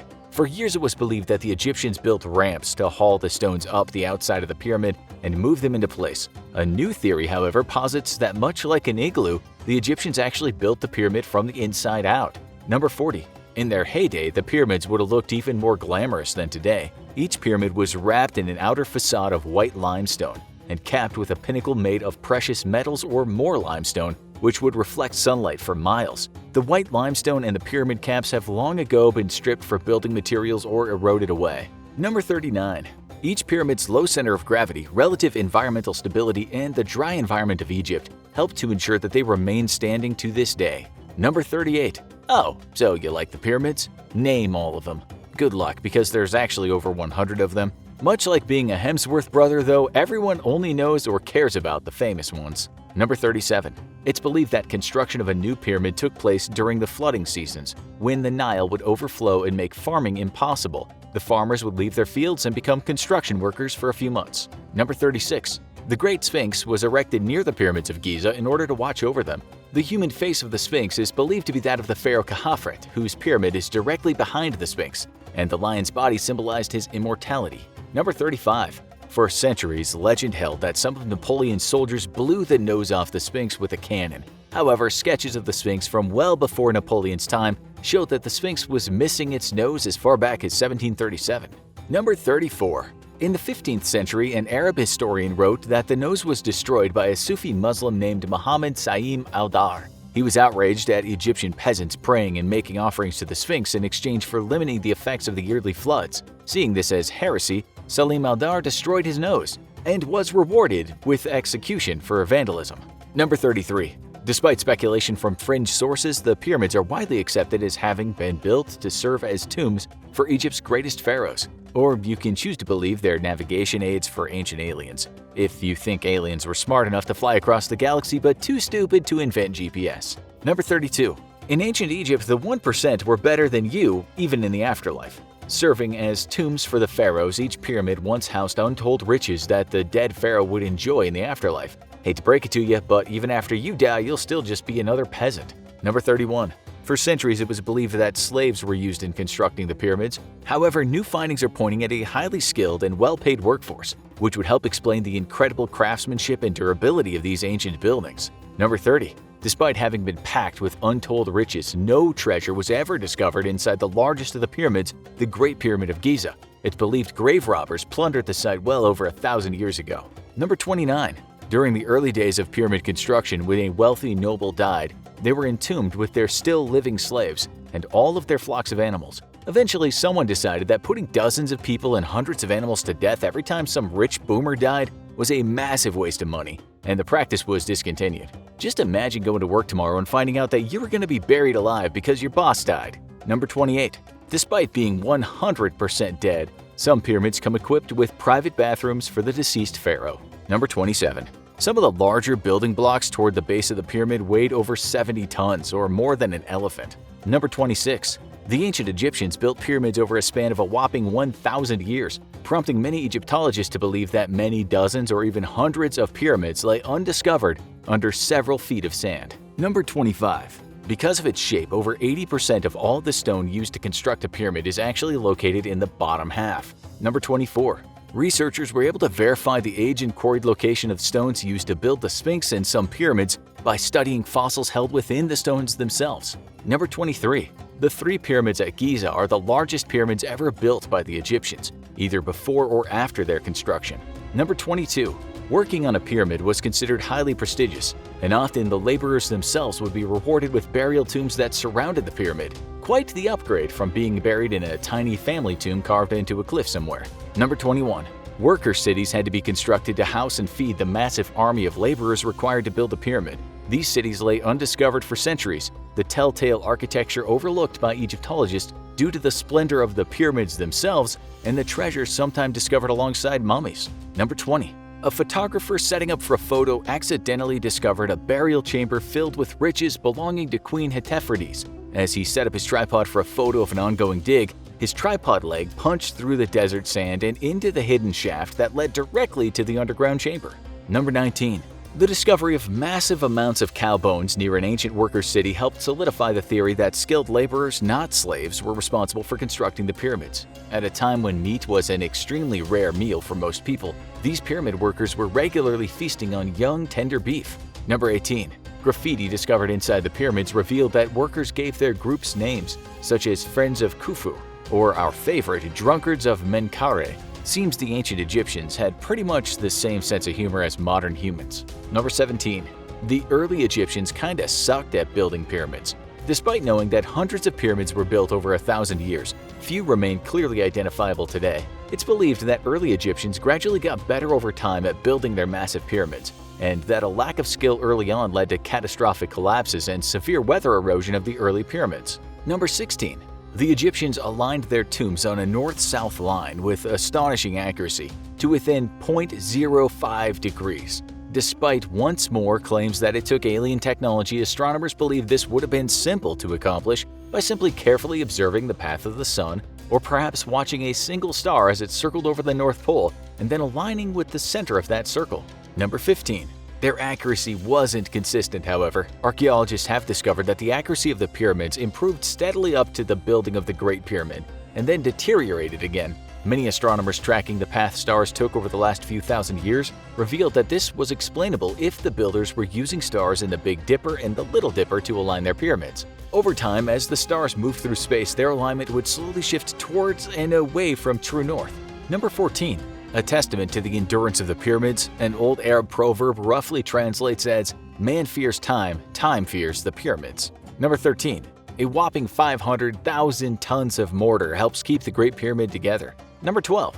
Cosmic particles helped scientists detect a secret chamber inside the Great Pyramid of Giza. Muons, an elementary particle and cousin to the electron, zip through space all the time and can travel through solid rock. Using a muon detector, scientists were able to map the inside of the Great Pyramid, detecting areas where less muons were being absorbed by the stone and thus revealing a 30-meter cavity inside the pyramid. Number 11. Fearing doing damage to the pyramid itself, or perhaps trying to protect the world from a vengeful undead pharaoh seeking to devour all human flesh. The Egyptian government has not approved any plan to explore the mysterious cavity. Number 10. Other much smaller hidden chambers have also been discovered using remotely operated vehicles crawling along shafts too small for humans to enter. The discovery of metal pins in one of the hidden spaces led many to speculate that the Egyptians, or the aliens who guided them, had used electric wiring. However, on closer inspection, the pins were discovered to be purely ornamental. Number 9. Blocking stones bar the way of further exploration by ROV of many of these secret chambers. The only way to discover what lies beyond would be to engage in very destructive digging through the pyramid itself, something the Egyptian government would never allow. Number 8. One robot drilled a small hole through a blocking stone and inserted a small camera, only to discover a small chamber with yet a second larger blocking stone behind. Whatever secret the Egyptians had hidden there was something they really did not want rediscovered. Number 7. Not every pyramid is pointed. Many Egyptian pyramids, especially their earliest ones, were stepped pyramids with a large flat top. Number 6. The Great Pyramid of Khufu weighs an estimated 5,750,000 tons. Compare that with the weight of the Burj Khalifa at 500,000 tons. The Egyptians clearly knew what they were doing when it came to building very large things. Number 5. In 1877, a Dr. Joseph Seiss believed that he had discovered that the Great Pyramid of Giza is located at exactly the intersection of the longest line of longitude and the longest line of latitude. This, however, is not true, as the equator is the longest line of latitude and all longitudinal lines are the same length. That hasn't stopped nearly 150 years of conspiracy theorists from regurgitating the long-debunked claim as proof of alien conspiracy. Number 4. The aliens did not build the pyramids. Seriously, we can't stress this enough. Number 3. Sometime in the 12th century, Sultan Al-Aziz Uthman declared war on the pyramids of Egypt, seeing them as an affront to his own greatness. He lost against the massive immovable objects, badly, as the attempts to destroy the pyramids proved to be impossible. He did, however, manage to leave a large gash on the side of Menknare's pyramid. Number 2. The carving of a pharaoh's sarcophagus might have been done using tools with cutting teeth made out of precious jewels. This wasn't for ceremonial reasons, but because the granite was so tough that bronze or copper simply wouldn't get the job done. Number 1. Woolly mammoths still walked the earth when the pyramids were being constructed.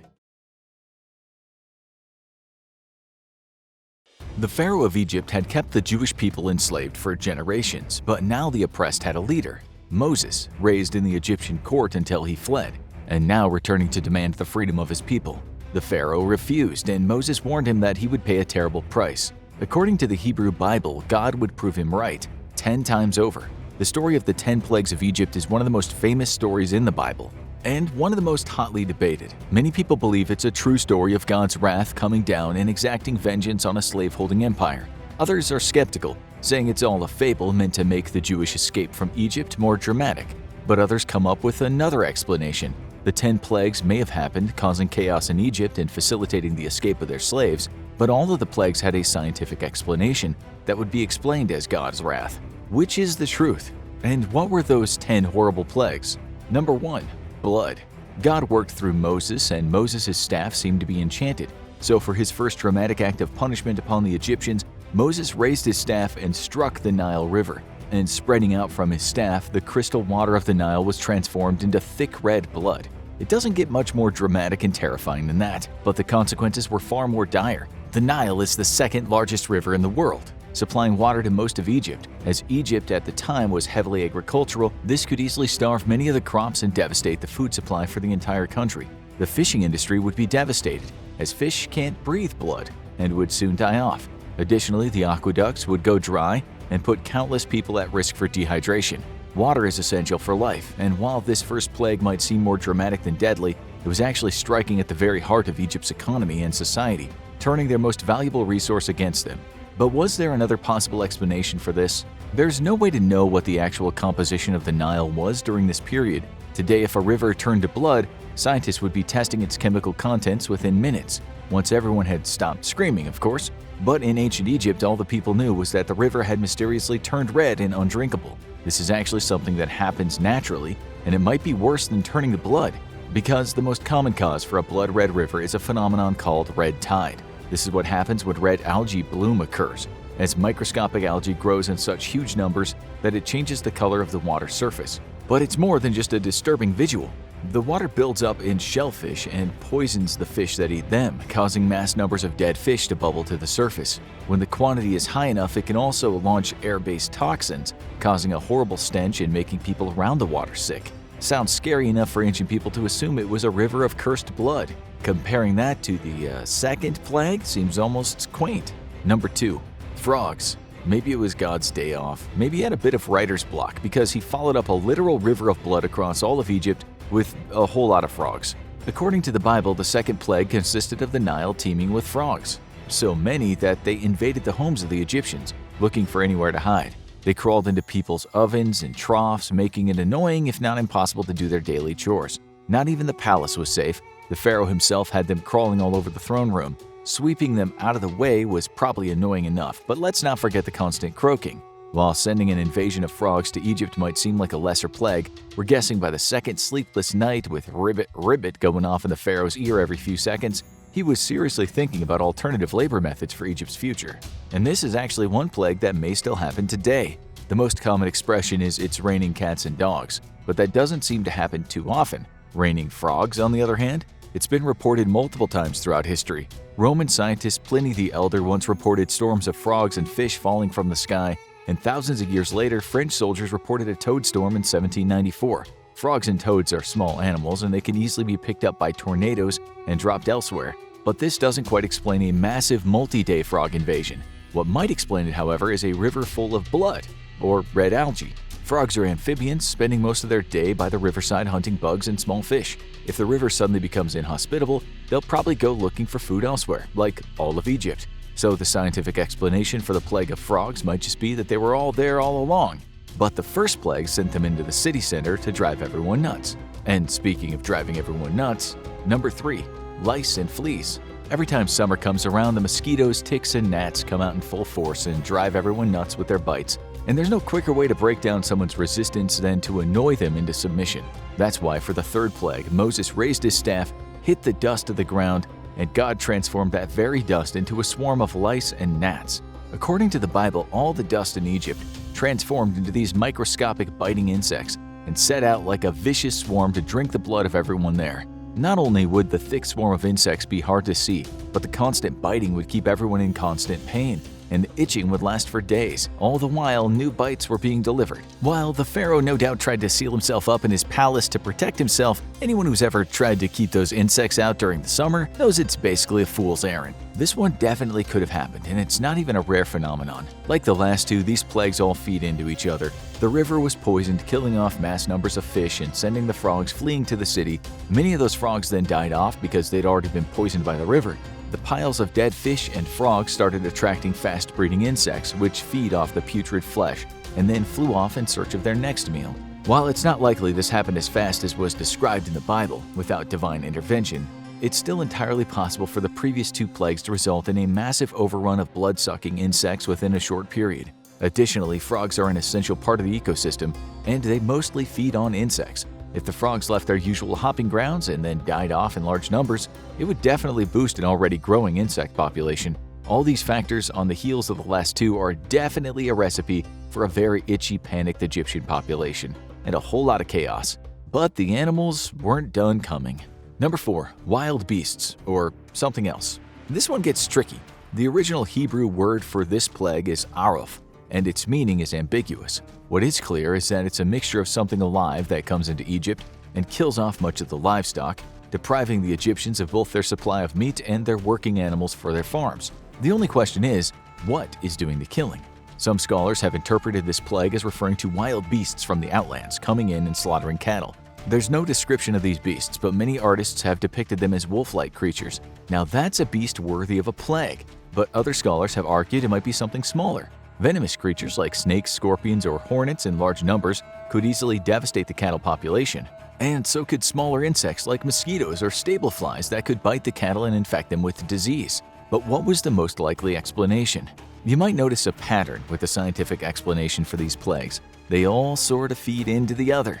A massive ecological disaster has been unfolding since the blood in the river, and now it had manifested into another plague.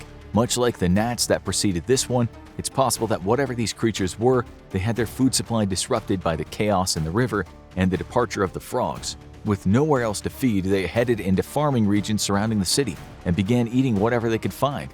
There's no report of any humans being killed by these mysterious creatures, at least not directly, which might make it more likely that these creatures were among smaller options. Of course, they might just play into future plagues when they started killing the Egyptians more directly. And like all the other plagues, this one might not have stayed where it was supposed to, because the pestilence situation was about to go from bad to worse. Number 5. Pestilence. Not long after, the next plague came, silently, with incredible consequences. A swift-moving plague started sweeping through the Egyptians' livestock. The cattle population had already been decimated by the previous plague targeting them, but wild animals weren't contagious. Now, a highly fatal disease was killing off whole herds and flocks, and they were spreading it to each other. With only rudimentary knowledge of disease prevention, the Egyptians were powerless to stop the disease from spreading. This added to the major problem that the first 5 plagues caused: starvation. The first plague targeted the water supply and the fish population. Others targeted crops. This one was targeting the meat supply and leaving it contaminated.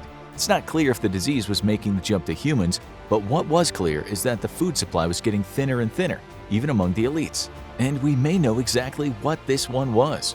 While it's possible that God just created a new plague out of thin air to target livestock, we also know that there's a livestock disease that really existed and devastated much of the animal population of Africa and Europe in the 18th and 19th century. It was called rinderpest, and it had a nasty collection of symptoms: fever, diarrhea, necrosis of the lymphoid, and oral sores. Worse, it had nearly 100% fatality rate and could be transmitted by both air and water. It affected a wide range of animals, including cattle, deer, buffalo, and camels. While the plague in the Bible mentions it affected other animals like donkeys and sheep, the two viruses could be closely related. The good news is rinderpest had been eradicated. Due to its devastating impact on the food supply, the United Nations Food and Agricultural Organization focused on making it the second disease after smallpox to be eliminated. But if it was present in ancient Egypt, their entire food supply would have been in rough shape. And it wasn't just the animals in trouble. Number 6. Boils. While most of the previous plagues targeted the food supply and environment around the Pharaoh and his men, this one hit home, literally. God ordered Moses to take soot from a furnace and throw it in the air in front of the Pharaoh. The soot turned into a fine dirt which spread over the palace and all around Egypt, and whenever it hit an Egyptian, their skin would break out into painful, festering, infected boils. The Pharaoh no doubt had many a palace doctor and apothecary trying to cure his ailment, but none of them had answers, and the average Egyptian was left to fend for themselves. Not only did this cause the Egyptians constant pain, but it likely left them open to infection once the boils burst, leaving the painful skin underneath exposed. After all, in ancient society, sanitation standards weren't quite up to what they are today. People didn't know germ theory. With most people working in manual labor jobs and painful sores not being a good enough excuse to not work, this created a big problem for Egypt's populace. But was there another explanation for these dermatological tortures? Scientists have studied the description of these boils and have come up with a number of theories. One is, once again, a continuation of the previous plagues. With the massive die-off of livestock due to the pestilence, it's likely the many animal bodies would have become a breeding ground for biting and stinging insects. Everyone, from commoners to the Pharaoh, would have likely been dealing with horseflies, gnats, and lice in even larger numbers, which might have caused painful welts and infections. Another explanation is the deadly, highly infectious disease smallpox, which is believed to have been in Egypt since around 3,000 years ago, and the evidence of smallpox scars have been found on the mummy of a previous pharaoh. And then there are standard boils. which can be caused by a minor skin infection brought on by bacteria. Maybe it was one of these or all of them, but one thing's for sure, the Egyptians were not having a good time, and it was about to get worse. Number 7. Fire and hail. When Moses came back down to the Pharaoh's castle, he hoped that all the constant disease and starvation had worn him down, because if not, God was ready to escalate. The next plague would bring the worst hailstorm to ever fall on Egypt, coupled with a massive lightning storm that lit much of the country on fire. The disaster was so extreme that Moses even warned the Pharaoh to tell his countrymen to bring all their livestock and supplies inside, because anything outside was likely to be destroyed by massive rock-like pieces of ice falling from the sky. Many translations describe this as fiery hail, which typically isn't something that exists, making it look more and more like God's wrath. The combination of hail, lightning, and raging flames devastated the already weakened country, with one exception, the city of Goshen, which was primarily populated by the enslaved Israelites. But what was the secret of this terrible storm? While some of the details might have been embellished, like plumes of flames, this plague was described more in depth than many of the others, and that's not a surprise. Terrible storms are something that happen in nature and don't need an explanation. Hailstorms are uncommon in the desert, but possible and commonly accompanied by lightning. However, there is another explanation for the unusual and extreme weather. Around 3,500 years ago, a time near the Exodus, there was a massive volcanic explosion on the island of Santorini near Crete. This sent massive amounts of volcanic ash into the atmosphere, which can create atypical weather, especially when it mixes with thunderstorms. This could account for the unusual size of the hail, which was accompanied by lightning strikes and fire. All put together, it's not a surprise it looked positively apocalyptic to the Egyptians. Then came a plague that might have delivered the killing blow to Egyptian society. Number 8. Locusts. It wasn't the first time the country had been hit by a bug and animal problem during the 10 plagues, but few insects were feared more than the locust. This insect didn't attack humans or spread pestilence. It had only one target, the Egyptian food source. When the pharaohs once again refused to let the Hebrews leave Egypt, Moses warned that the plagues of locusts would cover the land, so much so that no one would ever be able to see the ground. The plants that had not been destroyed by the hail were now targeted by the locusts, and this added to the attacks on the livestock by wild beasts, disease, and the disturbance in the water that killed many of the fish. This meant that all corners of the Egyptian food supply had been devastated, especially for the lower classes. This meant mass starvation, and when the peasants can't eat, even the pharaoh should start getting nervous of possible rebellion. When people can't feed their family, they have nothing to lose.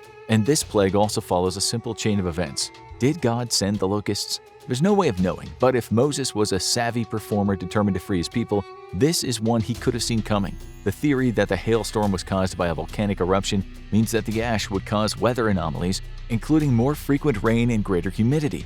And when there's humidity, locusts find it easier to breed in inhospitable climates. The ash was going to linger for a long time, and that meant they would arrive in Egypt for a feeding frenzy and see absolutely no reason to leave. Many of these plagues fed into each other, so Moses might have taken a string of bad luck and used it to intimidate the pharaoh into giving up his slaves. After all, if an angry god was supposedly controlling nature, is it really worth trying to find out what he's willing to do next? The pharaoh apparently thought so, because the next 2 plagues would be the most dramatic ones yet. Number 9. Darkness. When the pharaoh rebuffed Moses once again, God sent him a message: stretch out your hand to the sky, and the sky will respond. Darkness fell over Egypt, not just any darkness, but inky black darkness that no one could see through. Only those with lights could fight their way through what was called a pitch-black night, except this night didn't end. All around Egypt, it was like the sun had been blotted out, and it didn't rise again for 3 days and 3 nights. The Bible claims that the Jewish people in Egypt were once again spared from the plague, with lights in their homes, but this is only mentioned briefly. Moses may have warned them of what was to come, allowing them to stockpile oil for their lamps so they can make their way through the darkness with ease. Or maybe God was just that powerful and he wanted the Egyptians to see that the only people he was defending would have light. But the scariest thing about the darkness is that it could happen again. There are many theories about what could blot out the sun over Egypt from a scientific perspective. The sun does go down for months at a time in the far north, but Egypt is near the equator and has long days for most of the year. Another theory is a solar eclipse, which can dramatically block out the sun, but those typically only last several hours at most. Instead, the most likely answer might be that a darkness resulted from that same source as the last few plagues, the massive cloud of volcanic ash settling over Egypt due to the volcanic eruption. While it's unlikely this would have created night-like conditions, the combination of a massive cloud overhead blocking out the sun and unsettled weather bringing in dust and ash blowing it through the streets could have led to an extended period of darkness so bad that it would have been hard to see your hand in front of your face. And for ancient people who didn't know when the sun was going to rise again, this was probably terrifying. But God still had one last dramatic act to go. Number 10. Death of the firstborn. Surely blocking out the sun would be enough for the pharaoh to yield by now, right? But maybe it was pride. Many sources indicate that this pharaoh was raised alongside Moses as his older brother, so maybe it was sibling rivalry. Whatever the cause, the pharaoh rebuffed Moses one more time, and God called down the most terrifying plague yet. This one would take some prep, because God ordered Moses to spread the word to the Hebrews. Take the blood of a lamb and mark it above your doorway, because tonight the angel of death will come down from the heavens. And when the angel sees the blood over the doorway, he'll know the home belongs to one of the Jewish people and pass it by. But for all the unmarked doors belonging to the Egyptians, the angel of death will enter, and for each house he'll claim the life of their firstborn son. This went all across class lines in Egypt, claiming the lives of peasants, merchants, and even the eldest son of the pharaoh himself. This was enough to finally break the pharaoh's spirit, but was it divine intervention? Of all the 10 plagues, this was the only one that is explicitly supernatural as described. An intelligent, ethereal being comes down from heaven to claim specific souls, but is warded off from taking the lives of those protected by God by a religious ritual. In fact, every Egyptian firstborn son died the same night. It's proof of divine intervention, but it's been several thousand years, and we have no way of knowing the exact details of the deaths that happened that night. What is known is that one specific person died that night, the pharaoh's son, and in a society that largely worshipped their kings as gods, that would be enough to shake a nation. It's possible that the pharaoh's son became sick as a result of the many other plagues, but if firstborns were disproportionately affected by the plague, there are some possible explanations. Firstborns are typically the ones who did the majority of the chores in the field for Egyptian families, and those fields might have been contaminated by the many pathogens released through the past plagues. So a plague targeting the firstborns might have just been a matter of exposure. But God had one more, even more dramatic act to follow. The story goes that the loss of his son broke the pharaoh, and he agreed to let Moses lead the slaves out of Egypt. Everyone packed up their few belongings, headed for the border, and took some food, including unleavened bread, because there was no time to wait for it to rise. Imagine baking some emergency flatbread for your family while you flee slavery, and thousands of years later, people are still talking about your messed up bread. So the Jews headed for the border, and it was smooth sailing from there. Or not. The pharaoh's grief turned to rage, and he ordered his army to head to the border and drive the Jews back to slavery. At the same time, Moses was leading the people to the Red Sea. He raised his staff, and the sea parted for them, allowing them to walk through on dry land. As they made their way out of Egypt, they saw the Egyptian army roaring after them, and then, just as quickly as it had raised to the side, the Red Sea came crashing down on the Egyptian army, sweeping them away to their doom while the Jews walked on to safety. Which raises the same question as the 10 plagues: act of God or act of nature? Much like the death of the firstborns, it's highly unlikely this could have happened as described without divine intervention. Most of the depictions of the parting of the Red Sea in movies have seen the sea parting into walls that can be walked through, only to come crashing down at the exact right moment. However, tides can shift dramatically, especially with unusual weather conditions. It's possible that the level of the water was low at the time, allowing the Jewish slaves to wade to freedom, only for a flood or surge to arrive soon after, taking the Egyptians with it. But one scientist proposes another theory. Carl Drews believes the Red Sea of the Bible wasn't the Red Sea at all. It was mistranslation from Sea of Reeds, and would have been located just south of the Mediterranean Sea. This would have been a shallow lagoon, and with unusually strong winds that day, it could have created the illusion of a parting, and the shifting of winds could have caused the water to roar back. Whatever the answer, one thing is for sure. If these events happened anywhere near as described, Egypt did not have a good time, and changing up their labor policy was the least of their problems. Elite police baboons, the mysterious death of the eternally unlucky King Tut, and even ancient Egyptian erotica. We'll be revealing 50 insane facts about ancient Egypt in today's episode of The Infographic Show. Fact 50. Historians love to fight over whether King Tut was killed by a hippo. The only thing we know for sure about the sickly King Tutankhamun's death was that he had a devastating leg injury, which led to him later dying from infection. But how did he get that busted leg? That's the kind of mystery that turns a room full of historians into a WWE SmackDown. One strange theory is that King Tut fell foul of a very hungry hippo while hunting. Paintings in his tomb showed him throwing a harpoon, which were often used in big game hunting back in ancient Egypt. Egyptologists are free to argue about this in the comments. Fact 49. Shepherd of the Anus was a real ancient Egyptian job title. That was the literal translation for what Egyptians called proctologists. Herodotus documented Egyptian doctors specializing in certain medical fields as early as the year 450 BC while visiting the nation. He observed eye doctors, stomach doctors, and even doctors of the tooth, which we'd know better as dentists. It doesn't seem so special now, but medical practitioners specializing was just one more thing that made the ancient Egyptians so shockingly advanced for their era. Though some ancient Egyptian medicine was a little more insane. We'll get to that later. Fact 48. Cleopatra wasn't even an Egyptian. Despite being one of the most famous figures of ancient Egypt today, thanks to a certain obscure British playwright named Bill Shakespeare, although Cleopatra VII was born in Alexandria, she was Greek Macedonian and the descendant of one of Alexander the Great's best buddies, Ptolemy I. From 323 to 30 BC, the Ptolemaic dynasty ruled Egypt and installed their leaders there.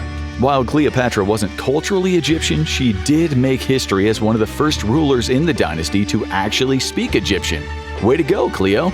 Speaking of women in Egypt, fact 47.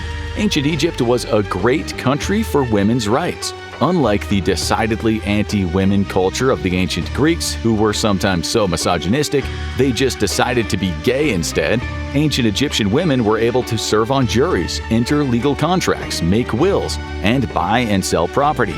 And while not all women worked outside of the home, those that did had equal pay to men. Take that, Greece! But wait, there's more. Ancient Egyptian couples were able to form prenuptial agreements, and women were allowed to divorce and remarry with compensation if they brought their own money into the marriage. And that's not even the only way that they were insanely ahead of their time. Fact 46.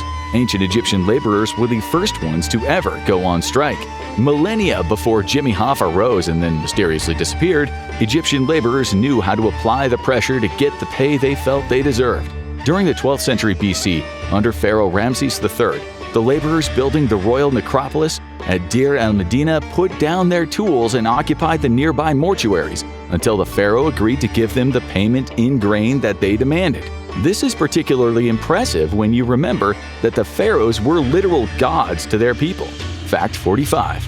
Ancient Egyptians loved board games. Just like every millennial hipster insisting on Settlers of Catan at parties, pharaohs and even everyday Egyptians were all about their board games. They had collections stacked with classics like Mehen, Dogs and Jackals, and the OG classic, Senet. There were elite board gamers all the way back in 3500 BC, and there are even paintings of Queen Nefertari playing Senet. Sadly, historians lost the exact rules of the game, so adding it to our collections is about as likely as finding a mint-condition Atari in a pyramid. Speaking of the pharaohs, though, fact 44. A lot of the ancient Egyptian pharaohs were fat. It's hard to imagine, especially when you picture the preserved tomb paintings of the civilization's mighty rulers. They were always pretty svelte. But given pharaohs lived large on Egyptian luxuries like beer, wine, bread, and honey, real pharaohs were a bit less Rami Malek and a bit more Homer Simpson. Many of the pharaohs, including Queen Hatshepsut, literally had diabetes. Fact 43. Slaves did not build the pyramids. When you picture the Great Pyramids being built, you probably imagine thousands of imprisoned workers being whipped by brutal Egyptian taskmasters. But that was actually a myth started by the writer Herodotus, the ancient Greek king of spilled tea. Most historians agree that the pyramids were actually made by paid construction workers, and they were so proud of their work that a lot of them even signed their nicknames of their crews on the site with graffiti, including Friends of Khufu and Drunkards of Menkaure. So yeah, construction workers haven't changed much in 4,500 years. Fact 42. Ancient Egyptians made one of the first ever peace treaties. One of the biggest enemies of the ancient Egyptians were the Hittite Empire, who occupied what's now modern-day Syria. The two civilizations duked it out for over 200 years, including in 1274 BC's Battle of Kadesh, with no decisive victory between them. So while their mutual enemies amassed greater strength, the two ancient superpowers did something unprecedented. They grabbed some parchment and came to the negotiation table. Back in 1259 BC, Pharaoh Ramses II and Hittite King Hattusili III signed a peace treaty, agreeing to back each other up if any wannabe conquerors came a-knockin'. This treaty is such a big deal, it's actually posted above the entrance to the United Nations Security Council chamber. Fact 41. Ancient Egyptians loved makeup, and this was true regardless of gender. Why? Because they just wanted to look fabulous? Well, yeah, but it's also because they believed wearing makeup would give them protection from the gods Horus and Ra, like some ancient celestial RuPaul's Drag Race. Ancient Egyptian makeup, called kohl, was made from ground ores like malachite and galena and applied to their face with a variety of ivory, bone, and wooden utensils. And while we can't say if they really did get benefits from Horus and Ra, it's believed that a lot of the lead-based makeups helped reduce the rates of eye infections. Don't get too used to happy endings, we got some insane stuff coming. Fact 40. Egyptians loved domesticating animals. Most people know about the ancient Egyptian culture's reverence for cats, believed to give them favor with cat-like goddess Bastet. But that's just the tip of the iceberg. They also loved baboons, hawks, lions, ibises, and dogs, and were often used by Egyptian policemen, a kind of precursor to modern canine units. Believe it or not, baboons were used to help catch criminals too, which we think would be an amazing premise for a buddy cop show. The ancient Egyptians were so obsessed with their pets that they had them mummified and buried alongside them. Basically the ultimate ride or die commitment to make sure that Fluffy joined them in the afterlife. Speaking of ancient Egyptians and animals, fact 39. Egyptians never actually rode camels. While camels may seem like the quintessential beast of burden for deserts of the ancient and modern worlds, they didn't come to use in Egypt until after the age of pharaohs. So, what did they use instead? The humble donkey. Based on this, we think the pharaohs probably would have loved Shrek. Fact 38. Not that many ancient Egyptians were actually mummified.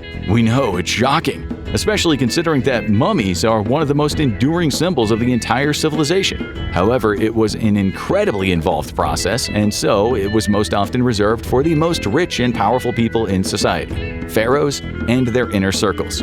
Most of the Egyptian peasants were buried in large collective death pits, which isn't quite as romantic an image as the classic mummy. But that wasn't the only weird thing that the ancient Egyptians did with their dead. Fact 37. The ancient Egyptians liked to dine with their dead. Thinking about dead relatives doesn't usually spark an appetite, unless you're a cannibal. But the ancient Egyptians loved a meal with their dearly departed. Families would bring snacks to the tomb chapels and offer up treats to the Ka, or spirit of their loved ones. Nothing says family bonding like a feast with the undead. After the food was symbolically consumed by the deceased loved one, the living relatives would then eat the food. This practice was particularly common during the Feast of the Valley, an annual religious festival honoring the dead and celebrating life. Fact 36. It was actually pretty rare to write in hieroglyphics. This is another enduring symbol of ancient Egyptian civilization, but these sacred scripts were reserved for the important stuff, decking out temples, tombs, and detailing the epic tales of royals and gods. Only the VIPs of texts got the hieroglyph treatment. For day-to-day writing, scribes used a simplified writing system called hieratic, which lacked the more detailed and time-consuming pictographic elements. But even that was still pretty rare. Only around 10% of the ancient Egyptian populace was even literate. Fact 35. In ancient Egypt, a woman could be a king. Their king wasn't an inherently masculine term, and the closest word in the ancient Egyptian language to queen means king's wife. Sobek Nefru, Hatshepsut, and Tausret were all technically female kings rather than queens. Speaking of important women in ancient Egypt, it's time to revisit our old gal, Cleo. Fact 34. Cleopatra might not have actually been beautiful. Sure, beauty may be kind of a relative concept, but the image of Cleopatra as one of the greatest historical hotties is possibly another modern invention. While Hollywood gave us a bombshell in a black wig and eye cap makeup, coins featuring Cleo's face that were minted at the time show she might have had more, let's say, striking features. But whether this was a true reflection of Cleopatra's face or of the skills of ancient Egyptian coin makers is just another thing lost to history, much like our next sexy Cleopatra fact.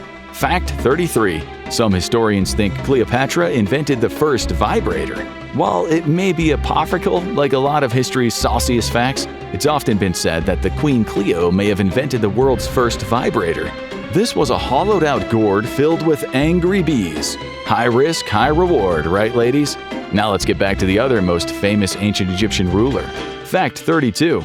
King Tut was the product of incest. We mentioned earlier in the Hippo fact that Tutankhamun was a notoriously sickly king, and this is likely because his parents were siblings. Yuck. Royals keeping it in the family was all too common for preserving power and wealth, but like the infamous Habsburgs, this strategy often created rulers who belonged in the ICU, not the throne. Tut was frail, had scoliosis, a cleft palate, one flat foot and the other clubbed, and some mild necrosis in his extremities that indicated either Freiberg disease or Kohler disease. Poor kid. Fact 31. Ancient Egyptians invented a weirdly effective pregnancy test. These days, a trip to the pharmacy is all you need to get yourself an easy pregnancy test. You can even buy digital ones. But back on the Nile, you needed to do it the old-fashioned way. They would pee on a pile of wheat and barley seeds, and depending on whether they grow, they'll be able to determine whether they were looking at a pregnancy. It seems like typical primitive folk medicine. But an expert in the early 1960s revealed that the test was actually accurate 70% of the time. It's a pretty impressive track record for a method invented a few millennia ago. And that's not the only sexual health measures the ancient Egyptians took. Fact 30. Ancient Egyptians invented their own weird methods of contraception. Women of the time would try to avoid pregnancy with crocodile dung or dough placed in their vagina. Gross. In addition to seed wool, acacia, dates, and honey, some of which had spermicidal properties, but clearly this wasn't all effective and they needed to use their own forms of Plan B when the first line of defense failed. An herb called silphium was taken to terminate pregnancies, which wasn't considered all that taboo in ancient Egyptian culture. Speaking of ancient Egyptians getting busy, fact 29. Ancient Egyptians invented their own primitive version of Playboy. Back in 1500 BC, some ancient Egyptian mad lad created what would later become known as the Turin Erotic Papyrus. It features two sections. One is the erotic section, which features 12 sexual vignettes between men and women. The other is the comedy section, which features animals doing tasks that humans would normally do. This strange mixture of erotica and satire was ahead of its time, with some historians referring to it as the world's first men's mag. Yet another amazing Egyptian innovation. Now let's do another gross one. Fact 28.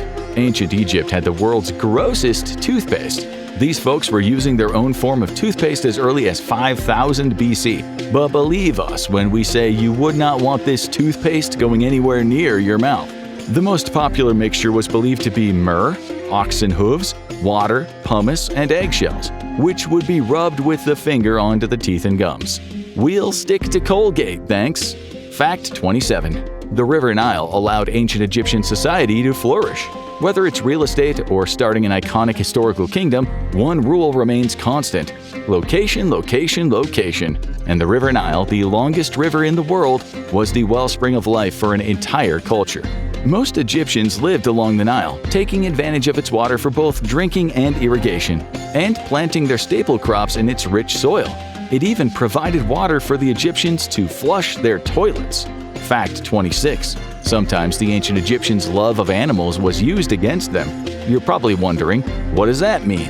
Well, you have to ask Polyaenus, a Macedonian historian who chronicled the first successful Persian conquest of Egypt led by Persian king Cambyses II. According to Polyaenus, quote, Cambyses ranged before his front line cats and whatever other animals the Egyptians hold sacred. The Egyptians immediately stopped their operations out of fear of hurting the animals, which they hold in great veneration. Cambyses captured Pelusium and thereby opened up for himself the route into Egypt. Cambyses might have pulled a total jerk move, but hey, it got the job done. Which of these facts has shocked you so far? Let us know in the comments before we dive deeper. Fact 25. The ancient Egyptians saw lettuce as a sacred sex symbol. Personally, when we think of lettuce, we don't think sexy, but we're not ancient Egyptians. They associated lettuce with the fertility god Min and saw it as an aphrodisiac because of its apparent similarity to a phallus, which does make us wonder what kind of lettuce the ancient Egyptians were eating. Fact 24. One pharaoh had his own personal duo of gay chief manicurists. Khnumhotep and Nianch-Khnum were overseers of an elite group in ancient Egypt who were permitted to physically touch the literal god among men that was the pharaoh. Because otherwise, how would they have given King Nusere such wonderful nails? The duo were found in a tomb together next to a large mural depicting them embracing.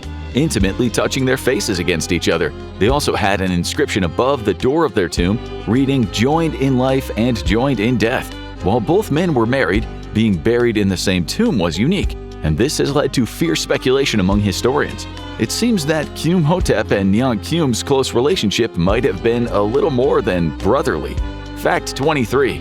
Ancient Egyptians used crocodile dung to perform exorcisms. It's a well-known fact that ancient Egyptians loved magic almost as much as TikTok astrology influencers. A decent portion of this magic was geared toward warding off or driving out evil spirits, which were believed to have been behind a large number of illnesses and inconveniences of the time. Egyptian magicians believed that evil spirits were attracted to disgusting things. They would try to use lures made of dung to draw these demonic presences out of the bodies of possessed people. Conversely, sweet things like honey were believed to ward off demons, and that is why Winnie the Pooh has never been recorded as being possessed by Satan. Can you prove us wrong there? Fact 22. Ancient Egypt had a forgotten femboy pharaoh. Until recently, King Akhenaten, better known as Nefertiti's lesser half, was practically erased from history.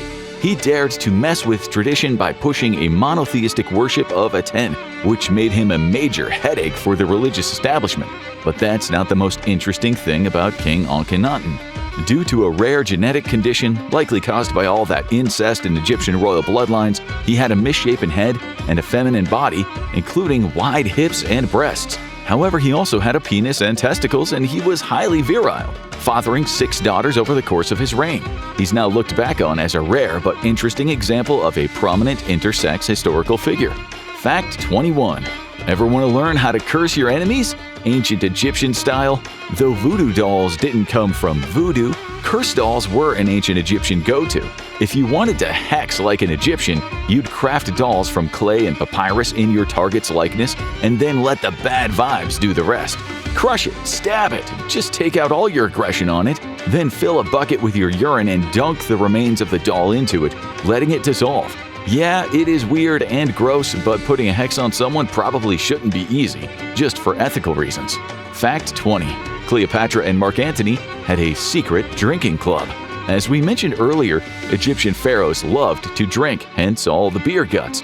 But none of them were quite as big a booze hounds as our old gal Cleo. She loved to knock 'em back so much that she created an elite club called the Inimitable Livers for people who liked to party hardy, Andrew WK style.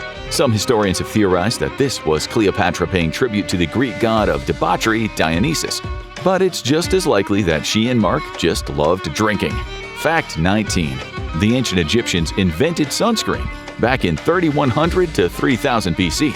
Today, sunscreen is all about UV protection, but for the ancient Egyptians, it was more of a beauty hack. They loved light skin, so after bathing, they'd slather on rice to block UV rays and jasmine and lupine to keep that prized light skin glow. Whether this resulted in fewer rates of sunburn and skin cancer back in ancient Egypt, we will sadly never know. Fact 18. King Tut was buried with an incredibly badass dagger. Specifically an iron-bladed ceremonial double-sided dagger. Why was this special? King Tut lived and died during the Bronze Age when iron was incredibly rare, and researchers have recently concluded that the dagger's blade was likely made out of a meteorite. And if you don't think that's cool, then we just don't have anything else to say to each other. However, a dagger wasn't the only long, hard thing that King Tut was buried with. Fact 17. King Tut was buried with a raging boner. When Tut was first excavated, he was found with his penis sticking out at a 90-degree angle, his skin covered in black oil, and his heart removed. Why did they let the god king of Egypt have such a humiliating final rest? Because all of these modifications made him appear more like the god Osiris, which they hoped would help stop a religious revolution that Tut's own father had started. Sadly for this would-be Osiris, his dong was accidentally broken off not long after the explorers started grave robbing. Man, King Tut just cannot catch a break, can he? Fact 16. Philadelphia has its roots in Egyptian incest. Yeah, you weren't expecting that one, were you? Incest among ancient Egyptian royalty has sadly been a running theme in this video, with queens often marrying their brothers to keep their bloodline, quote, pure. This was so common that the ancient Greeks developed a nickname for them, Philadelphoi. This later inspired the ancient city of Philadelphia and then the modern American city. Philadelphia, of course, meaning the city of brotherly love. Yikes! Fact 15. The iconic ancient Egyptian pharaoh beards were fake. And no, we don't mean that they were a historical myth made up later. Pharaohs are often shown with long, braided beards, but they were usually clean-shaven. Those beards were actually fake, worn to imitate the god Osiris. It was such a power move that even Hatshepsut, a female pharaoh, rocked the fake beard like a boss. Fact 14. The Great Pyramids of Egypt aren't actually the world's biggest pyramids. That honor goes to the Great Pyramid of Cholula in Mexico, which covers a significantly larger surface than the Great Pyramid of Giza. Egypt does have the height advantage, though. The Great Pyramid is 71 meters higher than its Mexican counterpart. Fact 13. The Egyptians never actually enslaved the Israelites.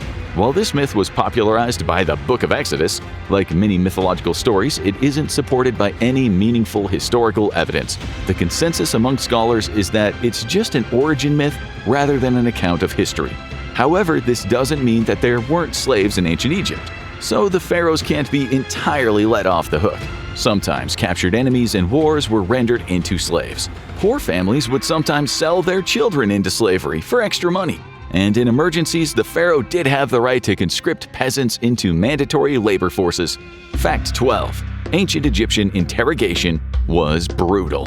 While rights were advanced in some areas, they weren't really in others, such as treatment of suspected criminals or even witnesses. Egyptian law enforcement had a one-size-fits-all approach to interrogation. Beat the hell out of them with a rod until they told you everything you need to know. Fact 11. Ancient Egyptian artists working in the royal tombs developed a weird illness. Archaeological digs in the village of Deir el-Medina, home to many artisans who decorated the royal necropolis, revealed a strange finding. Many of the craftsmen had osteoporosis in their ankles and knees, but not in their hands and wrists, as you would expect from people doing manual labor all day.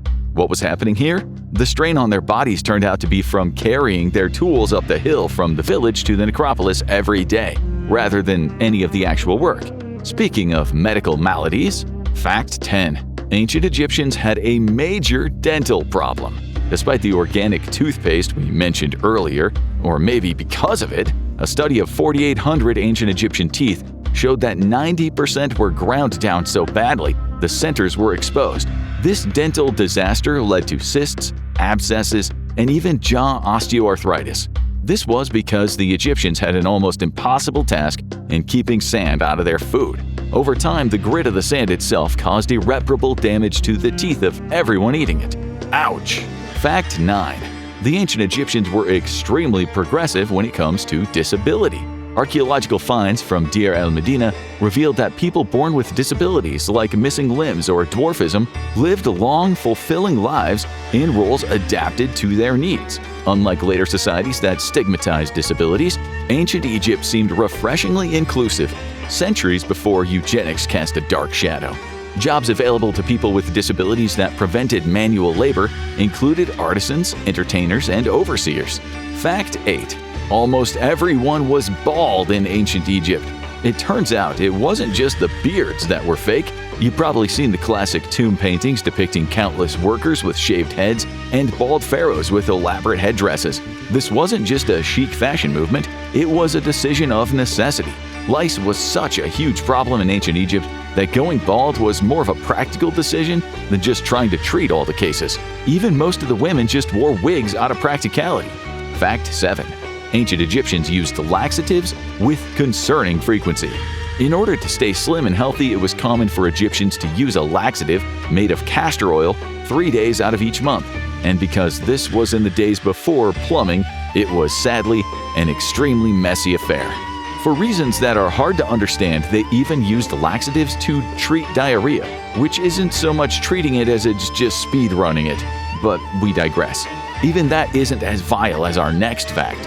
Fact 6. Ancient Egyptians thought that men menstruated too. Schistosomiasis was one of the many extremely common illnesses that circulated around the nation, which caused nausea as well as blood in the urine and stool. This was so common that they didn't even know it was a disease. They just assumed that men had periods too from all of the blood in their urine and feces. Fact 5. The kingdom of ancient Egypt was so enduring that Cleopatra was born closer to the modern day than to the building of the pyramids. Fact 4. The ancient Egyptians thought that the heart did all the thinking and the brain was useless. This is why when bodies were being mummified, the heart was one of the most important organs kept within the body for use in the afterlife, while the other organs would be placed into sacred canopic jars. The brain, on the other hand, was just skull filler. It got mashed up with a hook, yanked out through the nose, and then tossed aside like yesterday's trash. Fact 3. A lot of ancient Egyptian currency was based on bread, grain, and beer. Bread and beer weren't just staples, they were the backbone of Egypt's economy and religion. When Nile crops thrived, bread and beer flowed. Paydays were sweet and offerings to gods and ancestors piled up. It's kind of a miracle that anything got done in an economy where the beer flowed so freely. Fact 2. We mentioned canopic jars earlier. How did these vital little pieces of the mummification process actually work?